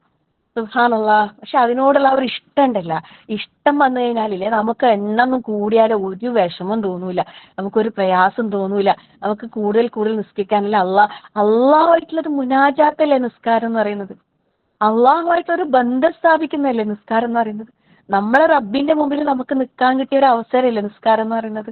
അള്ളാന്റെ റസൂൽ സല്ലല്ലാഹു അലൈഹി വസല്ലമ മെഹറാജിന്റെ രാത്രിയിൽ അള്ളാന്റെ അടുത്ത് പോയാൽ അള്ളാഹ് കൊടുത്ത ഗിഫ്റ്റ് അല്ലേ നിസ്കാരം. അള്ളാഹിനെ നേർക്കുനേർ കൊണ്ടുവന്നതല്ലേ. ആ നമുക്ക് റബ്ബിന്റെ മുമ്പിൽ നിൽക്കാൻ ഈ ദുനിയാവിൽ കിട്ടുന്ന ഒരു അവസരമല്ലേ. നമ്മളേറ്റവും ഇഷ്ടപ്പെടുന്ന, നമ്മൾ ഒരുപാട് ഇഷ്ടപ്പെടേണ്ട നമ്മളെ റബ്ബിന്റെ മുമ്പിൽ അങ്ങനെയൊക്കെ വിചാരിച്ചിട്ട് ആ ഇഷ്ടത്തോടെ, ആ സന്തോഷത്തോടെ, ആ തൃപ്തിയോടെ നമുക്ക് നിസ്കാരം നിർവഹിക്കാൻ കഴിയുമ്പോൾ അതെന്റെ ആദ്യ സമയത്ത് തന്നെ ഏറ്റവും വേഗം അല്ലെ അതിന്റെ എല്ലാ ഇതും പാലിച്ചുകൊണ്ട് വുളു മുതൽ ബാങ്ക് മുതൽ ശ്രദ്ധിച്ച് ആ ഒരു ബാങ്കിന്റെ ദുആ ചെയ്ത് ബാങ്കിന് ജവാബ് കൊടുത്ത് അതിന്റെ ദുആ ചെയ്ത് വുളു എടുക്കുമ്പോൾ ഞാൻ നിസ്കരിക്കാൻ വേണ്ടിയിട്ടാ വുളു എടുക്കുന്നത് അല്ലെ, അള്ളാന്റെ തൃപ്തിക്ക് വേണ്ടിയിട്ടാ, അള്ളാന്റെ റസൂലിന്റെ സുന്നത്ത് പാലിക്കാൻ വേണ്ടിയിട്ടാ അല്ലെ, എല്ലാ പാപങ്ങളും കഴുകിക്കളയാണ് ഞാൻ നിസ്കരിക്കാൻ പോകുന്നതിന് മുമ്പ് തന്നെ. അങ്ങനെ ശുദ്ധിയായി നിസ്കാരത്തിനും വൃത്തിയുള്ള സ്ഥലത്ത് നിന്ന് അല്ലെ, നല്ല അതപോടെ എന്താ പറയാ, നല്ല അടക്കം പാലിച്ചുകൊണ്ട് അല്ലാഹു അക്ബർ എന്ന് പറഞ്ഞ തക്ബീറത്തുൽ ഇഹ്റാം പറയുമ്പോൾ തന്നെ അള്ളാഹു ഏറ്റവും വലിയവനാണെന്നുള്ള ആ ഒരു ചിന്തയോടെ ഓരോ തക്ബീറുകളും പറയുമ്പോൾ, ഓരോ റുക്കൂയിലും സുജൂദിലും ഫാത്തിഹ ഓതുമ്പോൾ അങ്ങനെ അള്ളാ എന്നുള്ള ഒരു ദിക്റോടെ നമ്മൾ നിസ്കാരം നിർവഹിക്കും. അതെന്തൊരു രസമായിരിക്കൂലേ. നിസ്കാരം നമ്മൾ വേഗം അല്ലെ, എന്ത് പണി ചെയ്യുന്നെങ്കിൽ അതെല്ലാം അവിടെ ഇട്ടിട്ട് നിസ്കരിക്കാൻ വേഗം ഇറങ്ങുമ്പോ നമ്മളെ കാര്യം അള്ളാഹ് എളുപ്പാക്കി തരും. സുബ്ഹാനല്ലാഹ്. അള്ളാഹു നമ്മളെ അനുഗ്രഹിക്കട്ടെ. ആമീൻ യാ റബ്ബൽ ആലമീൻ. അപ്പോ അഖാമുസ്സലാ എന്ന് പറയുമ്പോൾ പോയി നിസ്കരിക്കുന്നുള്ളതല്ല, അതിന്റെ അപ്പുറത്തേക്ക് അതിലെ കൊടുക്കണ്ട അല്ലെ സമയം. അതിന്റെ ആദ്യത്തെ സമയം അത് ഒരുപാട് ദീർഘിപ്പിച്ച് പറ്റുന്നില്ലെങ്കിലും പറ്റുന്ന സമയത്ത് നമ്മൾ ഒരു ഖുശൂ പരമാവധി കൊണ്ടുവന്നുകൊണ്ട് അല്ലെ, നിസ്കാരത്തിൽ ചലനങ്ങൾ കൃത്യതയോടെ ശ്രദ്ധിച്ച് കൈകൾ ഉയർത്തുന്നതായാലും കൈകെട്ടുന്നതായാലും അല്ലെ, റുക്കൂയിൽ എല്ലാം നമ്മളെ നോട്ടം അതിന്റെ സുജൂദിന്റെ സ്ഥാനത്തേക്ക് പ്രത്യേക ശ്രദ്ധ കേന്ദ്രീകരിച്ചുകൊണ്ട് ആ രൂപത്തിൽ നമുക്ക് നിസ്കരിക്കാൻ കഴിഞ്ഞാല് അപ്പൊ അത് നമ്മൾ ശ്രദ്ധിക്കാം. നിസ്കാരത്തിന്റെ കാര്യത്തിൽ വീഴ്ച വരുത്താൻ പാടില്ല. നമ്മളെ ഹിസാബ് എളുപ്പമാകാനും നാളെ പരലോകത്ത് നമ്മളെ എന്താ പറയാ സിറാത്ത് മിന്നൽ വേഗത്തിൽ നമുക്ക് കടന്നു പോകാനൊക്കെ നമ്മളെ സഹായിക്കുന്ന വലിയൊരു സൽക്കർമ്മമാണ് എന്ത് നിസ്കാരം എന്ന് പറയുന്നത്. ഓരോ നിസ്കാരം അടുത്ത നിസ്കാരത്തിനിടയിലുള്ള പാപങ്ങൾ പുറത്തു കൊടുക്കുന്ന പറയുന്നത്. നമ്മളെ പരിശുദ്ധമായ വെള്ള വസ്ത്രത്തെ അഴുക്കിൽ നിന്ന് ശുദ്ധിയാക്കുന്നത് പോലെ നമ്മളെ നിസ്കാരം നമ്മളെ പാപങ്ങളിൽ നിന്ന് പരിശുദ്ധമാക്കും എന്ന് പറയുന്നുണ്ട്. അത്രയും പവർഫുൾ ആയിട്ടുള്ള ഒരു ഇബാദത്താണ് എന്ത്, നിസ്കാരം. അപ്പോ അതിന് കൊടുക്കേണ്ടതായ മഹത്വം കൊടുത്തുകൊണ്ട് തന്നെ നമ്മൾ നിർവഹിക്കാൻ വേണ്ടി പ്രത്യേകം ശ്രദ്ധിക്കാം. പിന്നെ അടുത്ത് എന്താ പറയുന്നത്, അത് പ്രത്യേകം പറയേണ്ട ആവശ്യമില്ല അല്ലെ. ജക്കാത്ത് എന്ന് പറഞ്ഞാൽ എന്താ, ശരിക്കും ശുദ്ധീകരണം എന്നാ ജക്കാത്ത് എന്നുള്ള വാക്കിന്റെ അർത്ഥം. ശുദ്ധിയാക്കാന്നുള്ളതാണ് അല്ലെ. കൊടുത്തു വീട്ടൽ നമ്മളെ മേലെ ഒരു കടബാധ്യതയാണ് ശരിക്കും. ജക്കാത്ത് എന്ന് പറയുന്നത് നമ്മളെ മേലെ ഒരു കടബാധ്യതയാണ്. അത് നമ്മൾ കൊടുത്തു വീട്ടണം. കൊടുത്തിട്ടില്ലെങ്കിൽ അത് കടമായി കിടക്കും. ജക്കാത്ത് കൊടുക്കാത്ത അമല് ശുദ്ധിയാകൂല, സമ്പത്ത് ശുദ്ധിയാകൂല. സമ്പത്ത് ശുദ്ധിയാകാണ്ടിരുന്നാല് നമ്മളെ പ്രാർത്ഥന അള്ളാഹ് സ്വീകരിക്കൂല, നമ്മളെ കർമ്മങ്ങളൊന്നും അള്ളാഹുലേക്ക് ഉയരൂല. എല്ലാം അവിടെ എവിടെയെങ്കിലോ കൊളുത്തിക്കെടുക്കുന്നുണ്ടാവും പറയും, മുകളിലേക്ക് അങ്ങ് ഉയർന്നു പോകൂല ജക്കാത്ത് കൊടുക്കാത്ത ആളെ സമ്പത്ത് അല്ല സൽക്കർമ്മങ്ങൾ. നിസ്കാരം നമ്മൾ എത്രത്തോളം പ്രാധാന്യത്തോടെ നിർവഹിക്കുന്നു അതുപോലെ പ്രാധാന്യത്തോടെ നിർവഹിക്കേണ്ട കാര്യമാണ് എന്ത്, ജക്കാത്തിന്റെ വിഷയം. കാരണം അത് നിർബന്ധമായ ദാനമാണ്. നമ്മളെ സമ്പത്ത് കണക്ക് കൂട്ടി അതിൽ നിന്നൊരു 2.5% നമ്മൾ കൊടുക്കുന്നതിൽ നമ്മൾ ഒരു മടിയും കാണിക്കണ്ട. ഇത്രേന് കൊടുക്കണോ അത്രേന് കൊടുക്കണോ ഇങ്ങനെയൊന്നും ചോദിക്കണ്ട. ഉണ്ടാ കയ്യില്, അതൊന്ന് ഒരു വർഷം തികഞ്ഞിട്ടുണ്ടാ, അതിൽ നിന്ന് ഒരു 2.5% കൊടുക്ക്. ഒരു 100 റുപ്യ കയ്യിലുള്ള ആള് ഒരു 2 റുപ്യ 50 പൈസ അത്രേ കൊടുക്കണ്ടു അല്ലേ. 1000 റുപ്യ നമ്മളെടുത്തുണ്ടെങ്കിൽ ഒരു 25 റുപ്യ സക്കാത്തായിട്ട് കൊടുത്ത് നോക്ക്. അതിൽ കിട്ടുന്ന ഒരു ബർക്കത്തുണ്ടല്ലോ അല്ലെ. അള്ളാഹ്ക്ക് നമ്മൾ കൊടുത്താല് അള്ളാഹ് നമുക്ക് ഇരട്ടിയാക്കിട്ട് തരും എന്ന് പറഞ്ഞിട്ടുണ്ട്. എൻ്റെ അടുത്തില്ല എന്ന് പറയണ്ട, നമ്മൾ എന്തിനെല്ലാം ചെലവാക്കുന്നുണ്ട് അല്ലേ. ഒരു അസുഖം വന്നാൽ നമ്മുടെ അടുത്ത് ചെലവാകുന്ന പൈസന്റെ കണക്കൊന്ന് നോക്കിയാൽ മതി. നമ്മൾ സദക്കയും സക്കാത്തൊക്കെ ചെയ്യുമ്പോണ്ടല്ലോ, നമ്മൾ അള്ളാഹു താല അങ്ങനെയുള്ള കാര്യങ്ങളിലൊക്കെ സംരക്ഷിക്കും. അള്ളാഹിന്റെ പ്രൊട്ടക്ഷൻ നമ്മളെ സമ്പത്ത് ശുദ്ധിയാകുന്നതോടുകൂടി നമുക്ക് ഒരുപാട് അള്ളാഹു ഹൈറും ബർക്കത്തും നൽകും. സുബ്ഹാനല്ലാഹ്. പക്ഷെ അതിന്റെ പ്രാധാന്യം ഇപ്പോഴും എന്താ പറയാ, എത്ര കൊടുക്കണ്ടേ ഇതിനോട് അല്ലെ. സ്വർണത്തിന്റെ സക്കാത്ത് പറയുമ്പോൾ ഉപയോഗിക്കുന്നതിന് കൊടുക്കണോ, ലോക്കറിലുള്ളതിന് കൊടുക്കണോ, അവിടെ ഉള്ളതിന് കൊടുക്കണോ, ഇങ്ങനെ കൊടുക്കണോ, 10 ഉണ്ടെങ്കിൽ 10 കൂടുതൽ ഉണ്ടായി കൊടുത്താൽ മതിയാ, 10 ശേഷമുള്ള ബാക്കിയുള്ളതിന് കൊടുത്താൽ മതിയാ, അല്ല മുഴുവനും കൊടുക്കണം. എങ്ങനെ സംശയ, കൊടുക്ക്. ഉള്ളത് എത്ര അതിലുള്ളത് നോക്കിയിട്ട് കൊടുക്ക് അല്ലേ. അതാണ് ഏറ്റവും അഫ്ളല്. നമ്മുടെ 10 ഒന്നും ഇല്ലാന്ന് വിചാരിക്കും, ഒരു 5 പവനേ ഉള്ളൂ എന്ന് വിചാരിച്ചോ. 5 പവനാ തന്നെ ഇപ്പൊ എത്ര പൈസയായി അല്ലേ. 5 ലക്ഷത്തിന് മേലെ എന്തായാലും ഒരാൾക്ക് 5 പവനുണ്ടെങ്കിൽ. അപ്പൊ അതിൽ നിന്ന് ഒരു കുഞ്ഞു മോതിര കാതിലെ എന്തെങ്കിലും വിറ്റിട്ട് അതിൽ നിന്ന് കൊടുത്തു നോക്കിയട്ടെ. കിട്ടുന്ന ഒരു സന്തോഷം ഉണ്ടല്ലോ, ഒരു സംതൃപ്തി ഉണ്ടല്ലോ, അത് വേറെ തന്നെയാണ്. നമുക്ക് ദുനിയാവിനോട് ഒരു ആർത്തി ഇല്ല എന്ന് നമുക്ക് തന്നെ ബോധ്യപ്പെടണം. നമുക്ക് ആർത്തി ഉണ്ടെങ്കിലുണ്ടല്ല അത് കൊടുക്കാൻ നമുക്ക് മടിയാവും, ബേജാറാവും. അത് കൊടുത്ത പിന്നെ അത് തീർന്നില്ലേ, പിന്നെ ഉണ്ടാവോ അല്ലെ. മക്കളിലില്ലേ, നമ്മളെ മുമ്പിൽ മക്കളെല്ലാം വളർന്നു വരുന്നില്ലേ, അവർക്കെല്ലാം കൊടുക്കണ്ടേ. അവർക്ക് കൊടുക്കാൻ നമ്മൾ ഏൽപ്പിച്ചു, അള്ളാ ഇല്ല, അള്ള ഏറ്റെടുത്ത കാര്യം അല്ലെ. നഹ്നു നർസുഖുക്കും വഇയ്യാക്കും, അവര് നിങ്ങൾ എല്ലാവർക്കും റിസ്ക് തരുന്നത് ഞാനാന്ന് അള്ള പറഞ്ഞിട്ടുണ്ട്. അള്ള തരും, നമുക്ക് വേണ്ടത് അള്ള തരും.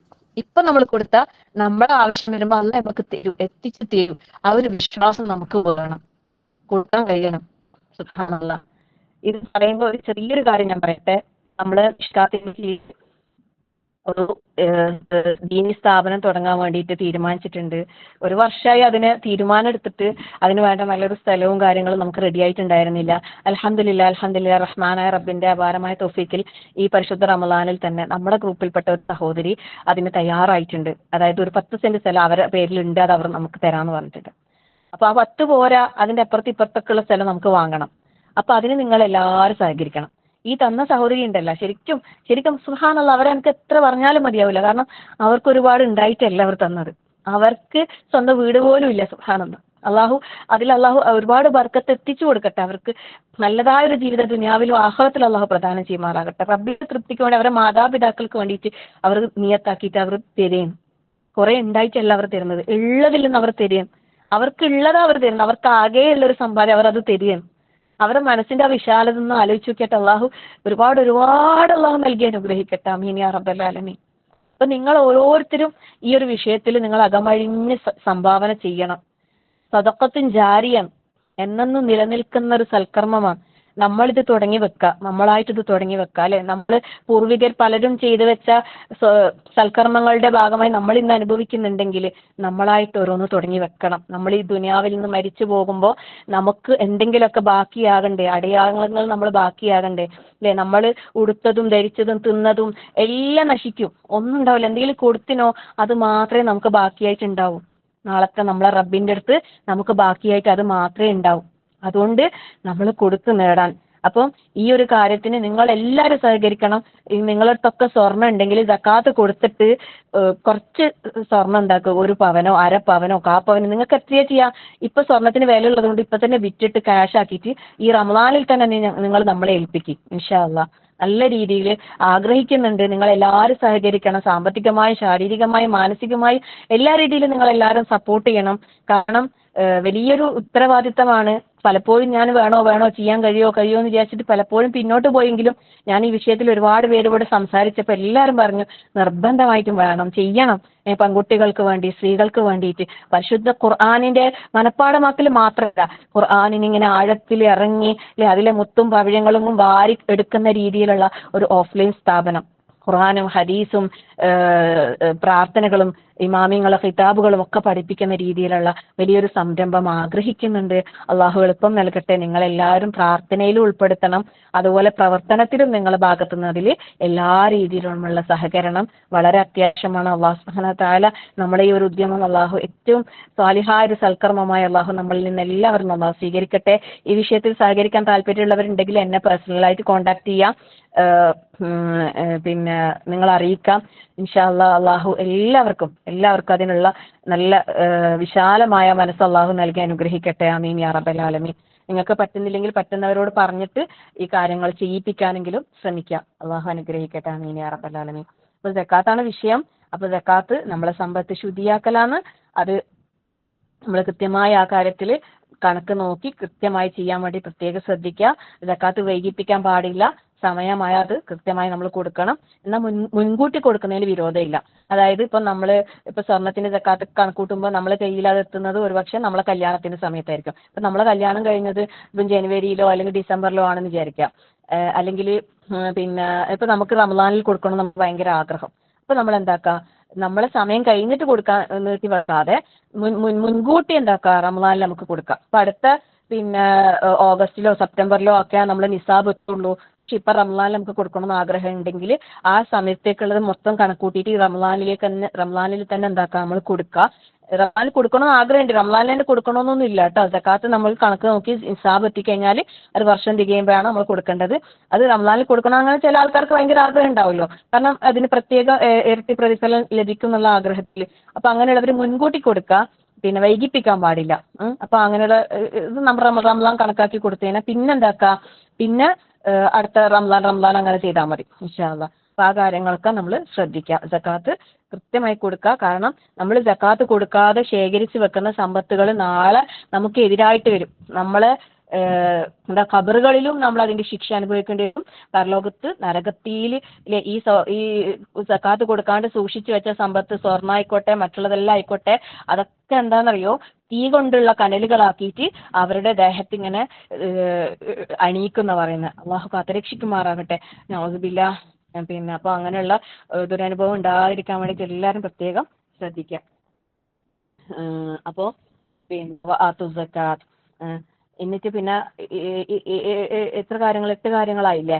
എന്നിട്ട് അവസാനം പറഞ്ഞ വാക്ക് എന്നെ എപ്പോഴും സ്റ്റെക്കാക്കിയ അല്ലെ. ശരിക്കും ഞാൻ ചിന്തിക്കുന്നത് പഠിച്ചോണ്ട് എന്നെ അവിടെ സ്റ്റെക്കാക്കിയത്, ഇത്രയും കാലം സ്റ്റെക്കാക്കിയത് എന്തിനാ? നീ ഇത് പഠിക്ക്, നീ ഇത് ശരിക്കും ഉൾക്കൊണ്ടിട്ടില്ല, നീ നിന്റെ ജീവിതത്തിൽ ഇത് ഉൾക്കൊണ്ടിട്ടില്ല. അതുകൊണ്ട് ഞാൻ എന്നിട്ട് വിചാരിക്കും, ഞാൻ എനിക്ക് സ്റ്റെക്കാകുന്ന കുറേ ഭാഗങ്ങളുണ്ട്, ഇനി അവിടെയെല്ലാം ഒന്ന് എന്താക്കണം, ശരിയാക്കണം, ഒന്ന് ഇരിക്കണം. ശരിക്കും സുബ്ഹാനല്ലാഹ്, ഇന്ന് നിങ്ങളെ മുമ്പിൽ എനിക്കിത് പറഞ്ഞു തരാനുള്ള അവസരം അള്ളാഹു ഉണ്ടാക്കിയത് ഞാൻ എൻ്റെ ഹിഫ്ലിൽ എനിക്ക് എപ്പോഴും ഇവിടെ എത്തുമ്പോൾ ഉണ്ടാവും എന്താണ് അഖീമു സ്വലാത്ത വാത്തു സക്കാ പറഞ്ഞിട്ട് പിന്നെ ഈ ആയത്ത് കിട്ടൂല, പിന്നെ ഈ ഭാഗം എനിക്ക് കിട്ടൂല. സുമ്മത വല്ലീതുമില്ല ഖലീലൻ മിൻകും വഅൻതും മുഅ്രിദൂൻ നമുക്ക് കിട്ടേ ചെയ്യില്ല. അവിടെ എത്തുമ്പോൾ നമുക്ക് ഒരു സ്റ്റോപ്പായി പോകും. പിന്നെ വേറെ ആയത്തുകളിലെ ഭാഗങ്ങളാണ് വരിക. അപ്പൊ ഇവിടെ ഇങ്ങനെ എപ്പോഴും ആ സ്റ്റക്കായ സമയത്താണ് ഞാൻ ചിന്തിച്ചത് അതൊന്ന് ശരിയാക്കട്ടെ. അങ്ങനെ ശരിയാക്കാൻ വേണ്ടി ഇറങ്ങിയപ്പോഴാണ് ഇതിലെ ആയത്തുകൾ ഇങ്ങനെ വായിച്ച് ഇതിന്റെ ക്ലാസ്സുകൾ ഒന്നും കൂടി കേട്ട് അബ്ദുസലാം മോങ്ങ മൗലവിന്റെ ക്ലാസ്സുകൾ വീണ്ടും ഒന്നും കൂടി കേട്ട് ഈ ആയത്തുകളിലൂടെയുള്ള ഒരു യാത്ര ഉണ്ടല്ലോ അതൊന്നും കൂടി കേട്ടപ്പോൾ ഞാൻ വിചാരിച്ചു ഇതെന്തായാലും എനിക്ക് എൻ്റെ ജീവിതത്തിൽ പ്രാവർത്തികമാക്കണമെങ്കിൽ ഞാനിതൊന്ന് പറയണം അല്ലെ. ഞാൻ നിങ്ങളോട് അപ്പൊ ഞാൻ അറിഞ്ഞ കാര്യങ്ങൾ നിങ്ങളെ മുമ്പിൽ ഷെയർ ചെയ്യും. ഇതുപോലെ ശരിക്കും ഞാനില്ലേ ഓരോ ആയത്തുകൾ ഞാൻ വിചാരിക്കും ഒന്നും കൂടി റിവൈൻഡ് ചെയ്യണം, ഒന്നും കൂടി നമ്മൾ പഠിച്ചു കഴിഞ്ഞ് നമ്മൾ പറഞ്ഞിട്ട് കാര്യമില്ല. നമുക്ക് ഇനിയും കുറെ മുത്തും പവിഴെല്ലാം വാരി എടുക്കാനുണ്ട് ഈ ആയത്തുകളിൽ നിന്നെല്ലാം. അള്ളാഹു നമുക്ക് എല്ലാവർക്കും അതിനുള്ള സൗഭാഗ്യം അള്ളാഹു തന്നെ അനുഗ്രഹിക്കട്ടെ. ആമീൻ യാ റബ്ബൽ ആലമീൻ. എന്നിട്ട് എന്താ അള്ളാഹു താല പറയുന്നറിയോ, ഇത്രയും കാര്യങ്ങൾ ബനൂ ഇസ്രായേലിനോടാണല്ലോ പറഞ്ഞത്. എന്നിട്ട് ഇപ്പം നേർക്ക് നേർ അള്ളാഹു താല പറയണം സുമ്മ തവല്ലൈതും, പിന്നെ നിങ്ങൾ തിരിഞ്ഞുപോയി, ഇല്ല ഖലീലൻ മിൻകും, നിങ്ങളിൽ നിന്നും അല്പം ആളുകൾ ഒഴികെ, വ അൻതും മുഅ്രിദൂൻ, നിങ്ങളാകട്ടെ തിരിഞ്ഞ് അവഗണിച്ച് കളയുന്നവരാണ്.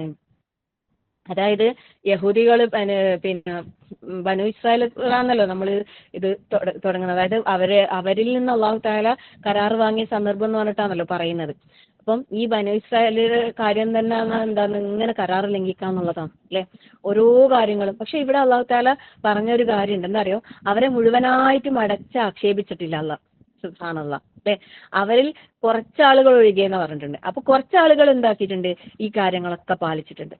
ഇത് എപ്പോഴും അള്ളാഹു തആല നൽകുന്ന ഒരു ഒരു ഒരു ഒരു എന്താ പറയുക പ്രത്യേകമായ ഒരു ആദരവാണെന്ന് പറയും. അതായത് അല്ലെ, ഇപ്പൊ നേരത്തെ നമ്മൾ ദാരിയാത്തിലെ ആയത്ത് പറയുമ്പോൾ അവിടെയും പറയുന്നുണ്ടല്ലേ, വകാനു ഖലീലൻ മിനൽ ലൈലി മാ യഹ്ജഊൻ, സോറി എന്താണ് ഇങ്ങനെ അള്ളാഹുവിന് നന്ദി കാണിക്കുന്ന ആളുകളെ കുറിച്ച് പറയുമ്പോൾ ഇബാദിയ ഷക്കൂർ പറയുമ്പോൾ അവിടെ ഖലീൽ പറയുന്നുണ്ട്. കുറച്ചാളുകളാണ് എല്ലാ നന്മയിലും കുറച്ചാളുകൾ മാത്രമേ ബാക്കിയുണ്ടാവും. കുറച്ചാളുകൾ നമ്മൾ സൂറത്തുൽ ബഖറ പഠിക്കുമ്പോൾ തന്നെ മറ്റേ ത്വാലൂത്തിന്റെയും ജാലൂത്തിന്റെയും കാര്യങ്ങൾ പറയുമ്പോൾ അവിടെയും കുറച്ചാളുകളാണ് അതിൽ ഉറച്ചു നിന്ന ആളുകൾ അല്ലെ, ഉറച്ചു നിന്ന ആളുകൾ. ഇപ്പോഴും ഇവിടെ നമ്മൾ ഈ സൂറത്തുൽ ബഖറിന്റെ യാത്ര പറയുമ്പോൾ അല്ലെ, തുടക്കം മുതൽ ഈ അവസാനം വരെ നിന്ന ആളുകൾ കുറച്ചാളുകളെ ഉണ്ടാവും. അതിൽ നിന്ന് കുറേ ആൾക്കാർ ഇടയ്ക്കിടയ്ക്ക് കയറി ലെഫ്റ്റായി, പിന്നെയും കയറി ലെഫ്റ്റായി അല്ലെ. ആ ഒരു സ്ഥിരതയില്ലാതെ അതിൽ കണ്ടിന്യൂ ചെയ്യാൻ പറ്റാതെ പിന്നെ പതറിപ്പോകുന്ന എത്ര ആൾക്കാരുണ്ട്. ഇപ്പൊ നമ്മളെ ഈ മിഷ്കാത്ത് ഗ്രൂപ്പ് ആയിക്കോട്ടെ, ഗൂഗിൾ മീറ്റ് ക്ലാസ് ആയിക്കോട്ടെ, എപ്പോഴും ആ സ്ഥിരതയോടെ കണ്ടിന്യൂ ചെയ്യുന്ന ആളുകൾ കുറച്ചേ ഉള്ളൂ അല്ലെ. അതിനിടയിൽ കുറേ ആൾക്കാർ കയറുന്നുണ്ട്, ഇറങ്ങുന്നുണ്ട് അല്ലെ, കുറേ ആൾക്കാർ വരുന്നുണ്ട്, പോകുന്നുണ്ട്. സുബ്ഹാനല്ലാഹ്. അള്ളാഹു നമുക്ക് നമ്മളെ തിരിഞ്ഞു കളയാതെ അള്ളാഹുവിന്റെ ദീനിന്റെ മാർഗത്തിൽ അടിയുറച്ചു നിൽക്കുന്ന ആ കുറഞ്ഞ ആളുകളിൽ അള്ളാഹു നമ്മളെ എല്ലാവരെയും ഉൾപ്പെടുത്തി അനുഗ്രഹിക്കുമാറാകട്ടെ. ആൾക്കാർ കുറയുമ്പോൾ നമ്മൾ പേടിക്കല്ല വേണ്ട, നമുക്ക് സന്തോഷിക്കുക വേണ്ട. കുറേ ഉണ്ടാവുമ്പോൾ നമ്മൾ പേടിക്കണം, കാരണം അള്ളാഹു പറഞ്ഞത് കുറച്ച് ആളുകളാണെന്നല്ലേ. സുബ്ഹാനല്ലാഹ്. കുറേ ആളുകൾ ഉണ്ടാവും എല്ലാത്തിന്റെയും തുടക്കത്തിൽ. നമ്മൾ കണ്ടതാണല്ലേ, ഓരോ ജുസീന്റെ സ്റ്റാർട്ടിങ്ങിൽ എത്രയോ ആൾക്കാർ, 1000-ന് മേലെ ആളുകളൊക്കെ ഉണ്ടായിരുന്നില്ലേ. എന്നിട്ട് ഇപ്പൊ അവരൊക്കെ എവിടെ പോയി? അല്ലാഹു അക്ബർ, അല്ലാഹു അക്ബർ. അവരെവിടെയോ പോയിക്കോട്ടെ, നമ്മൾ അത് ചിന്തിക്കണ്ട അല്ലെ. നമ്മളിപ്പോ ഇവിടെ ഉണ്ടല്ലോ, അൽഹംദുലില്ലാ അൽഹംദുലില്ലാ.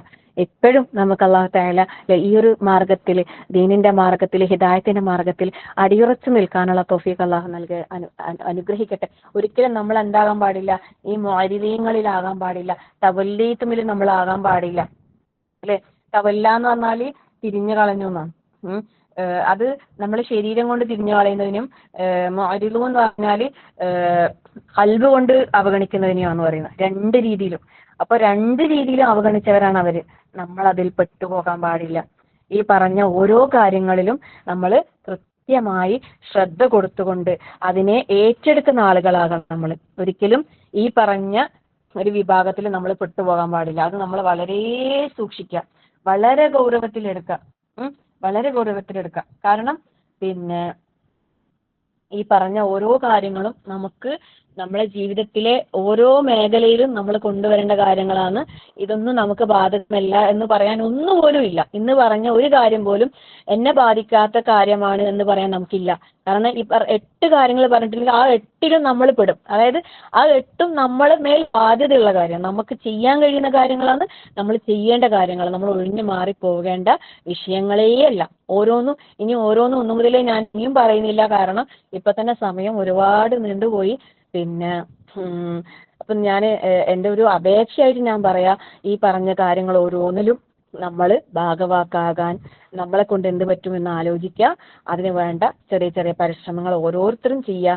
ഇന്നിപ്പോ മിഷ്കാത്ത് ഗ്രൂപ്പ് എന്ന് പറയുന്ന ഒരു ഗ്രൂപ്പും അതിലൊരു ചാരിറ്റി ഗ്രൂപ്പൊക്കെ ഇന്ന് അൽഹംദുലില്ലാ റഹ്മാനായ റബ്ബിന്റെ തൗഫീഖോട് കൂടി നടന്നു പോകുന്നുണ്ടെങ്കിൽ ഞാൻ ഓരോ സമയത്തും ഇങ്ങനെയുള്ള കാര്യങ്ങൾക്ക് ഇറങ്ങിത്തിരിക്കുമ്പോൾ എനിക്ക് ഒരുപാട് തടസ്സങ്ങളാണ് മുമ്പിൽ, ഒരുപാട് പിന്തിരിപ്പിക്കലുകളാണ്, ഒരുപാട് പ്രയാസങ്ങളാണ്. ശരിക്കും പലപ്പോഴും പലതും തുടങ്ങുമ്പോൾ ഞാൻ എന്നെ കൊണ്ട് പറ്റൂല എന്ന് വെച്ചിട്ട് ഞാൻ ഇങ്ങനെ മാറിപ്പോവും. കാരണം അങ്ങനത്തെ തടസ്സങ്ങൾ ഉണ്ടാവും.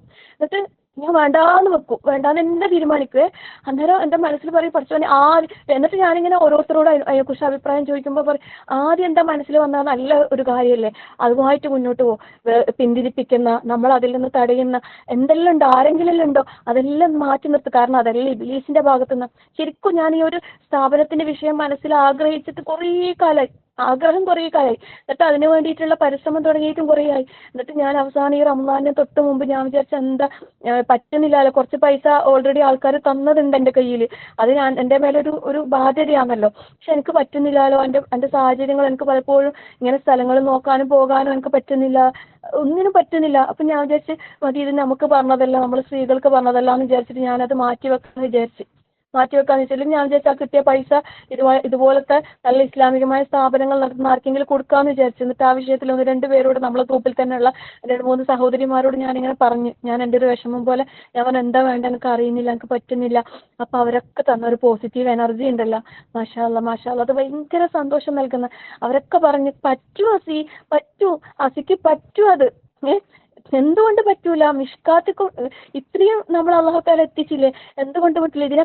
അവരെക്കാൾ അല്ലെ, മറ്റുള്ള സ്ഥാപനങ്ങളെക്കാൾ എല്ലാം ഭംഗിയിൽ നടത്താൻ പറ്റും എന്ന് പറഞ്ഞിട്ട് എന്നെ സപ്പോർട്ട് ചെയ്തപ്പോൾ എനിക്ക് ഭയങ്കര സന്തോഷമായി. അൽഹംദുലില്ലാ. കാരണം എന്നെ അത്രയും ഞാനിങ്ങനെ എന്താ പറയാ, ഭയങ്കര വിഷമം വരുന്ന എനിക്ക് ഓരോ കാര്യം ഇങ്ങനെ ചെയ്യുമ്പോൾ, ഒരുപാട് പ്രയാസങ്ങൾ വരുമ്പോൾ ഞാൻ ശരിക്കും വേണ്ട എന്നാ പിന്നെ വേണ്ടാന്ന് വെക്കാം. പക്ഷെ ശരിക്കും ഞാൻ ചിന്തിക്കുന്നത് അറിയോ, നമ്മൾ ഏതൊരു നന്മയിലേക്ക് ഇറങ്ങുമ്പോൾ അവിടെ എല്ലാം തടസ്സങ്ങൾ ഉണ്ടാക്കാൻ ആര് ശ്രമിക്കും? പിശാച് ശ്രമിച്ചുകൊണ്ടിരിക്കില്ല. അവന്റെ ഇതിൽ നമ്മൾ പെട്ടുപോകാൻ പാടില്ല. പ്രയാസങ്ങൾ എല്ലായിടത്തും ഉണ്ടല്ലേ. നമ്മളെ നബി സല്ലല്ലാഹു അലൈഹി വസല്ലമ ദീനിന് വേണ്ടി എന്തെല്ലാം ത്യാഗങ്ങൾ സഹിച്ചിട്ടുണ്ട്, എന്തെല്ലാം പ്രയാസങ്ങൾ അനുഭവിച്ചിട്ടുണ്ടല്ലേ. അതിന്റെ ഒരു ചെറിയൊരു അംശം പോലും ഇതൊന്നും ആകുന്നില്ലല്ലോ എന്ന് ചിന്തിക്കുമ്പോൾ നമ്മളൊന്നും എവിടെ എത്തിയിട്ടില്ല അല്ലെ. അൽഹംദുലില്ലാ. എന്നാലും നമ്മളെ കൊണ്ട് ഇങ്ങനെ ഇത്രയും ചെറിയൊരു കാര്യങ്ങൾ നമുക്ക് ചെയ്യാൻ അള്ളാഹ് തോന്നിപ്പിച്ചല്ലോ, നമ്മളെ മനസ്സിൽ തോന്നിപ്പിച്ച് അതിനുള്ള എന്താ പറയാ, നല്ലൊരു സപ്പോർട്ടോട് കൂടിയിട്ടുള്ള നല്ലൊരു ടീം. അതാണ് ഏറ്റവും വലിയൊരു അനുഗ്രഹം. എന്ത് പറഞ്ഞാലും കൂടെ നിൽക്കാൻ തയ്യാറുള്ള ഒരു വലിയൊരു ഒരു സൗഹൃദ വലയം അല്ലാഹു തആല നമ്മളെ ഈ ഒരു സ്നേഹവും ഈ ഒരു ബന്ധവും എല്ലാം റഹ്മാനായ റബ്ബ് ഏറ്റവും നല്ല രീതിയിൽ നിലനിർത്തി തരുമാറാകട്ടെ. മരണം വരെ അള്ളാഹുവിനെ കണ്ടുമുട്ടുന്നത് വരെ നമുക്ക് ഈ ഒരു ചേർത്ത് നിൽക്കൽ അല്ലാഹു തആല നമ്മളെല്ലാവരും ഒരുമിച്ച് നമ്മളെ ഹൃദയങ്ങളിൽ പരസ്പരം വൈരാഗ്യമോ പകയോ വിദ്വേഷമോ ഒന്നും ഇല്ലാതെ ഇപ്പൊ ഉള്ളതിനേക്കാളും കൂടുതൽ സ്നേഹത്തോടെ നമുക്ക് ഒരുമിച്ച് നിൽക്കാൻ അല്ലാഹു തൗഫീഖ് നൽകട്ടെ അല്ലെ. ഞാൻ നീ എന്ന് പറഞ്ഞിട്ട് വേർതിരിവില്ലാതെ ഞാനാ വലുത്, ഞാനാ ഇതിനെല്ലാ കാര്യങ്ങളും ചെയ്യുന്നെന്ന് പറഞ്ഞിട്ട് ഒരു കിബറോ റിയാഓ ഒരു ഫഹ്റോ ഒന്നും വരാതെ എല്ലാവരും ഒരുപോലെ ദീനിന് വേണ്ടിയിട്ട് പ്രവർത്തിക്കാൻ അതിനുള്ള ഒരു വിശാലമായ മനസ്സ് അല്ലാഹു നമുക്ക് എല്ലാവർക്കും അല്ലാഹു തആല പ്രദാനം ചെയ്യുമാറാകട്ടെ. അള്ളാഹുവിന്റെ പേരിലുള്ള ഈ ഒരുമിച്ച് കൂടൽ, അള്ളാഹുവിന്റെ പേരിലുള്ള ഈ ഒരു ഗ്രൂപ്പ്, അള്ളാഹുവിന്റെ പേരിലുള്ള ഈ ഒരു സ്നേഹം, അള്ളാഹുവിന്റെ പേരിലുള്ള ഈ ഒരു ബന്ധം, മറ്റെല്ലാ ബന്ധത്തെക്കാളും മികച്ചു നിൽക്കുന്ന ഈ ഒരു ബന്ധം അല്ലാഹു തആല ഏറ്റവും നല്ല രീതിയിൽ നമുക്ക് നിലനിർത്തിക്കൊണ്ടു പോകാൻ റഹ്മാനായ റബ്ബേ ഞങ്ങളെ നീ അനുഗ്രഹിക്കണേ നാഥ. നീ ഇതിന്റെ പേരിൽ വാഗ്ദാനം ചെയ്ത എല്ലാ ഹൈറും ഞങ്ങൾക്ക് നൽകി നീ അനുഗ്രഹിക്കണേ റഹ്മാനെ. നാളെ നിന്റെ അർശിന്റെ തണലില്ലാതെ മറ്റൊരു തണലും ഇല്ലാത്ത ദിവസം അള്ളാഹുവെ, നിന്റെ അർശിന്റെ തണൽ ലഭിക്കുന്ന സൗഭാഗ്യവാന്മാരിൽ അള്ളാഹുവെ ഞങ്ങളെ നീ ഉൾപ്പെടുത്തി അനുഗ്രഹിക്കണേ റഹ്മാനെ. അൽഹംദുലില്ലാ. എല്ലാ സ്തുതിയും നിനക്കാകുന്നു റഹ്മാനായ റബ്ബേ. ഞങ്ങൾക്ക് നീ ഇങ്ങനെ ഒരു ഇൽമിന്റെ സദസ്സിൽ ഇരിക്കാനുള്ള അവസരം നൽകി, ഇൽമു പഠിക്കാനുള്ള അവസരം നൽകി, ഇൽമു പഠിപ്പിച്ചു കൊടുക്കാനുള്ള അവസരം നൽകി. അൽഹംദുലില്ലാ. അള്ളാഹുവെ, നീ ഇത് നിലനിർത്തി തരണേ റഹ്മാനെ. നീ ചെയ്തു തന്ന അനുഗ്രഹങ്ങളിൽ ഏറ്റവും വലിയ അനുഗ്രഹമാണ് അള്ളാഹുവെ ഈ ഹിദായത്താകുന്ന, ഈ സന്മാർഗമാകുന്ന ഈ ഒരു വഴിയിലൂടെ സഞ്ചരിക്കാനുള്ള തൗഫീഖ് അള്ളാഹുവെ ഞങ്ങളെ നീ നിന്റെ ദീനിൽ അടിയുറച്ചു നിൽക്കാനുള്ള തൗഫീഖ് ഞങ്ങൾക്ക് നൽകി നീ അനുഗ്രഹിക്കണേ റഹ്മാനെ. നിന്റെ ദീനിൽ ഞങ്ങളെ ഉറപ്പിച്ചു നിർത്തണേ റഹ്മാനെ. ഇതിൽ നിന്ന് തെറ്റിക്കുന്ന എല്ലാ പൈശാചികതകളിൽ നിന്നും എല്ലാ തിന്മകളിൽ നിന്നും ഞങ്ങളെ നീ സംരക്ഷിക്കണേ റഹ്മാനെ. ഞങ്ങൾക്ക് നിന്റെ ദീനിൽ എല്ലാ നിലക്കുമുള്ള നല്ല തഖ്വയും ഇഹ്സാനും ഹിദായത്തും എല്ലാം നീ ഞങ്ങൾക്ക് നൽകി നീ അനുഗ്രഹിക്കണേ റഹ്മാനെ. മരണം വരെ നിന്റെ ദീനിലായിക്കൊണ്ട് എന്റെ ദിക്കറിലായിക്കൊണ്ട് ജീവിക്കാനുള്ള തൗഫീക്ക് ഞങ്ങൾക്ക് നൽകി അനുഗ്രഹിക്കണേ റഹ്മാനെ. ഈ ദുനിയാവിൽ നിന്ന് വിട പറയുന്ന സമയത്ത് അവസാന വാക്ക് അല്ലാഹുവേ ആ തൗഹീദിന്റെ കലിമ ലാ ഇലാഹ ഇല്ലല്ലാഹ് എന്ന കലിമ ഉച്ചരിച്ചു കൊണ്ട് മരിക്കുവാനുള്ള സൗഭാഗ്യം ഞങ്ങൾക്ക് നൽകി നീ അനുഗ്രഹിക്കണേ റഹ്മാനെ. മരണശേഷം ഞങ്ങൾ ഖബറിലായിരിക്കുന്ന അവസരം അല്ലാഹുവേ ഖബറിലെ ചോദ്യങ്ങൾക്ക് അല്ലാഹുവേ കൃത്യമായ ഉത്തരം പറയുവാനുള്ള സൗഭാഗ്യം ഞങ്ങൾക്ക് നൽകി നീ അനുഗ്രഹിക്കണേ റഹ്മാനെ. ഞങ്ങൾ പഠിച്ച ഈ പരിശുദ്ധ ഖുർആൻ ഞങ്ങൾക്ക് നീ അനുകൂലമായി സാക്ഷി പറയുന്ന കൂട്ടത്തിൽ ഞങ്ങൾ നീ ഉൾപ്പെടുത്തി അനുഗ്രഹിക്കണേ റഹ്മാനെ. ഞങ്ങൾ ഖബറുകളിൽ ഞങ്ങൾ ഒറ്റക്കായിരിക്കുന്ന അവസരം അല്ലാഹുവേ നിന്റെ ഈ പരിശുദ്ധ ഖുർആൻ ഞങ്ങൾക്ക് വെളിച്ചമായി കൂട്ടുകാരനായി ഞങ്ങളുടെ സൽക്കർമ്മങ്ങൾ ഞങ്ങൾക്ക് നൽകി നീ അനുഗ്രഹിക്കണേ റഹ്മാനെ. എപ്പോഴും സ്വർഗം കണ്ടുകൊണ്ടിരിക്കുവാനുള്ള സൗഭാഗ്യം ഞങ്ങൾക്ക് നൽകി നീ അനുഗ്രഹിക്കണേ റഹ്മാനെ. ഞങ്ങളുടെ കൂട്ടത്തിൽ നിന്ന് നേരത്തെ ഇവിടെ പറഞ്ഞു പോയ ഒരുപാട് പ്രിയപ്പെട്ടവരുണ്ട് അല്ലാഹുവേ. മക്കളായിട്ടും മാതാപിതാക്കളായിട്ടും സഹോദരങ്ങളായിട്ടും കൂട്ടുകാരായിട്ടും ഞങ്ങളിൽ നിന്ന് വേർപിരിഞ്ഞു പോയ ഞങ്ങളുടെ ഗുരുനാഥന്മാർ അങ്ങനെ ഒരുപാട് നന്മയുടെ വഴിയിൽ ഞങ്ങളെ സഞ്ചരിപ്പിച്ച ഒരുപാട് പേര് ദുനിയാവിൽ നിന്ന് ഇവിടെ പറഞ്ഞു പോയവരിലുണ്ട് അല്ലാഹുവേ. അവർക്കൊക്കെയും നീ മഗ്ഫിറത്തും മർഹമത്തും നൽകി അനുഗ്രഹിക്കണേ റഹ്മാനെ. ഞങ്ങളുടെ ഈ പ്രാർത്ഥന അവർക്ക് നീ എത്തിച്ചു കൊടുക്കണേ അല്ലാഹുവിന്റെ ഖബറുകൾ നീ വിശാലമാക്കി കൊടുക്കണേ റഹ്മാനെ. എന്തെങ്കിലും കാര്യത്തിൽ അവർ നരകത്തിന് കാരണമായ പാപങ്ങൾ അവർ ചെയ്തു പോയിട്ടുണ്ടെങ്കിൽ അല്ലാഹുവേ നിന്റെ മഹത്തായ ഫضل കൊണ്ട് ഈ റഹ്മത്തിന്റെ ഒരു മാസം കൊണ്ട് അല്ലാഹുവേ നീ അവർക്ക് പുറത്ത് മാപ്പാക്കി കൊടുക്കണേ റഹ്മാനെ. അവരെ നീ സ്വർഗാവകാശികളിൽ ഉൾപ്പെടുത്തി അനുഗ്രഹിക്കണേ റഹ്മാനെ. അവർക്ക് വേണ്ടി നമുക്ക് ചെയ്യാൻ കഴിയുന്ന ഒരു കാര്യം ഇത് മാത്രമാണ് അല്ലാഹുവേ. റഹ്മാനായ റബ്ബേ ഖബറെന്ന ഭയാനകതയിൽ അല്ലാഹുവേ നീ കാത്ത് രക്ഷിക്കണേ റഹ്മാനെ. സ്വർഗപ്പൂങ്കാവനം കണ്ടുകൊണ്ടിരിക്കാനുള്ള സൗഭാഗ്യം നീ അവർക്ക് നൽകി അനുഗ്രഹിക്കണേ റഹ്മാനെ. നാളെ നിന്റെ ജന്നാത്തുൽ ഫിർദൗസിൽ അല്ലാഹുവേ അവരെയും ഞങ്ങളെയും നീ ഒരുമിച്ച് ചേർത്ത് അനുഗ്രഹിക്കണേ റഹ്മാനെ. കുടുംബത്തോട് ഒരുമിച്ച് സ്വർഗത്തിൽ പ്രവേശിക്കാനുള്ള സൗഭാഗ്യം ഞങ്ങൾക്ക് നൽകി നീ അനുഗ്രഹിക്കണേ റഹ്മാനെ. കത്തിയാളുന്ന നരകശിക്ഷ അല്ലാഹുവേ ഞങ്ങൾക്കത് താങ്ങാനാവില്ല അല്ലാഹുവേ. ഒരു നിമിഷം പോലും നരക സ്പർശിക്കുന്ന സ്വർഗത്തിൽ പ്രവേശിക്കുന്ന സൗഭാഗ്യമാണ് ഞങ്ങളെ ഉൾപ്പെടുത്തി അനുഗ്രഹിക്കണേ റഹ്മാനെ.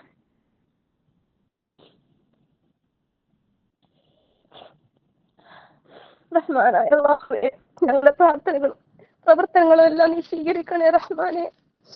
ഞങ്ങൾ അറിഞ്ഞോ അറിയാതെയോ വല്ല തെറ്റുകുറ്റങ്ങൾ ചെയ്തു പോയിട്ടുണ്ടെങ്കിൽ അല്ലാഹുവേ ഈ ഒരു സദസ്സിൽ നിന്ന് എഴുന്നേൽക്കുന്നതിന് മുമ്പായി ഞങ്ങളുടെ മുഴുവൻ പാപങ്ങളും നീ പുറത്ത് മാപ്പാക്കി തരണേ റഹ്മാനെ.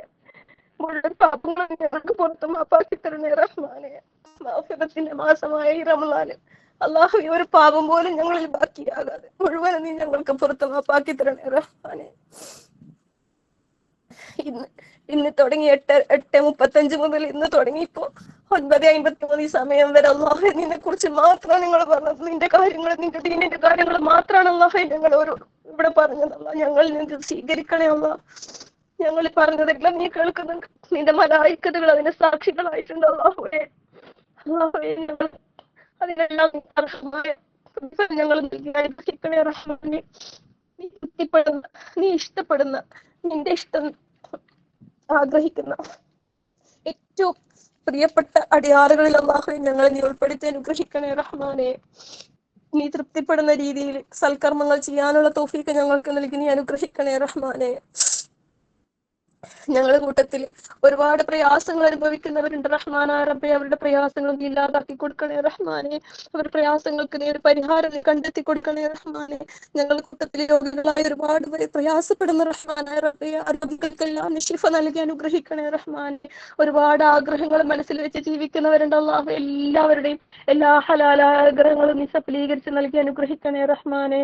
ജീവിതത്തിന്റെ എല്ലാ ഭാഗങ്ങളിലും ഞങ്ങൾക്ക് നീ ഖൈറും ബർക്കത്തും പ്രദാനം ചെയ്യണേ റഹ്മാനെ. തെറ്റുകളും കുറ്റങ്ങളും അബദ്ധങ്ങളും സംഭവിച്ചു പോയവരാണ് അല്ലാഹുവേ ഞങ്ങൾ ഓരോരുത്തരും. ഞങ്ങൾ ഈ പരിശുദ്ധ റമളാനിൽ നിന്നോട് അങ്ങേയറ്റം വിനയത്തോടെ ഞങ്ങൾ ചോദിക്കുകയാണ് അല്ലാഹുവേ ഞങ്ങളെ പാപങ്ങൾ നീ പുറത്ത് മാപ്പാക്കി തരണേ റഹ്മാനെ. ഞങ്ങളുടെ തിന്മകളെ നീ നന്മകളാക്കി മാറ്റി തരണേ റഹ്മാനെ. ചെയ്തു പോയ തിന്മകൾക്ക് പകരമായി ഒരുപാട് സൽക്കർമ്മങ്ങൾ ചെയ്യാനുള്ള ആരോഗ്യവും ആഫിയത്തും ഞങ്ങൾക്ക് പ്രദാനം ചെയ്യണേ റഹ്മാനെ. ജീവിത ആയുസ്സുള്ള കാലത്തോളം ഞങ്ങൾക്ക് ആരോഗ്യത്തോടെ ആഫിയത്തോടെ നിനക്ക് ഇബാദത്ത് ചെയ്യാനുള്ള സൗഭാഗ്യം ഞങ്ങൾക്ക് നൽകി നീ അനുഗ്രഹിക്കണേ റഹ്മാനെ. അല്ലാഹുവിന്റെ റസൂൽ സല്ലല്ലാഹു അലൈഹി വസല്ലമയുടെ കൂടെ സ്വർഗ്ഗത്തിൽ കഴിയാനുള്ള സൗഭാഗ്യം ഞങ്ങൾക്ക് നൽകി അനുഗ്രഹിക്കണേ റഹ്മാനെ. റസൂൽ സല്ലല്ലാഹു അലൈഹി വസല്ലമയുടെ സുന്നത്തുകൾ ഓരോന്നും ജീവിതത്തിൽ കൊണ്ടുവരാൻ അതിനുള്ള തൗഫീഖ് ഞങ്ങൾക്ക് നൽകി നീ അനുഗ്രഹിക്കണേ റഹ്മാനെ. എല്ലാ സൽക്കർമ്മങ്ങളിലും സ്ഥിരത നൽകി ഞങ്ങളെ നീ അനുഗ്രഹിക്കണേ റഹ്മാനെ.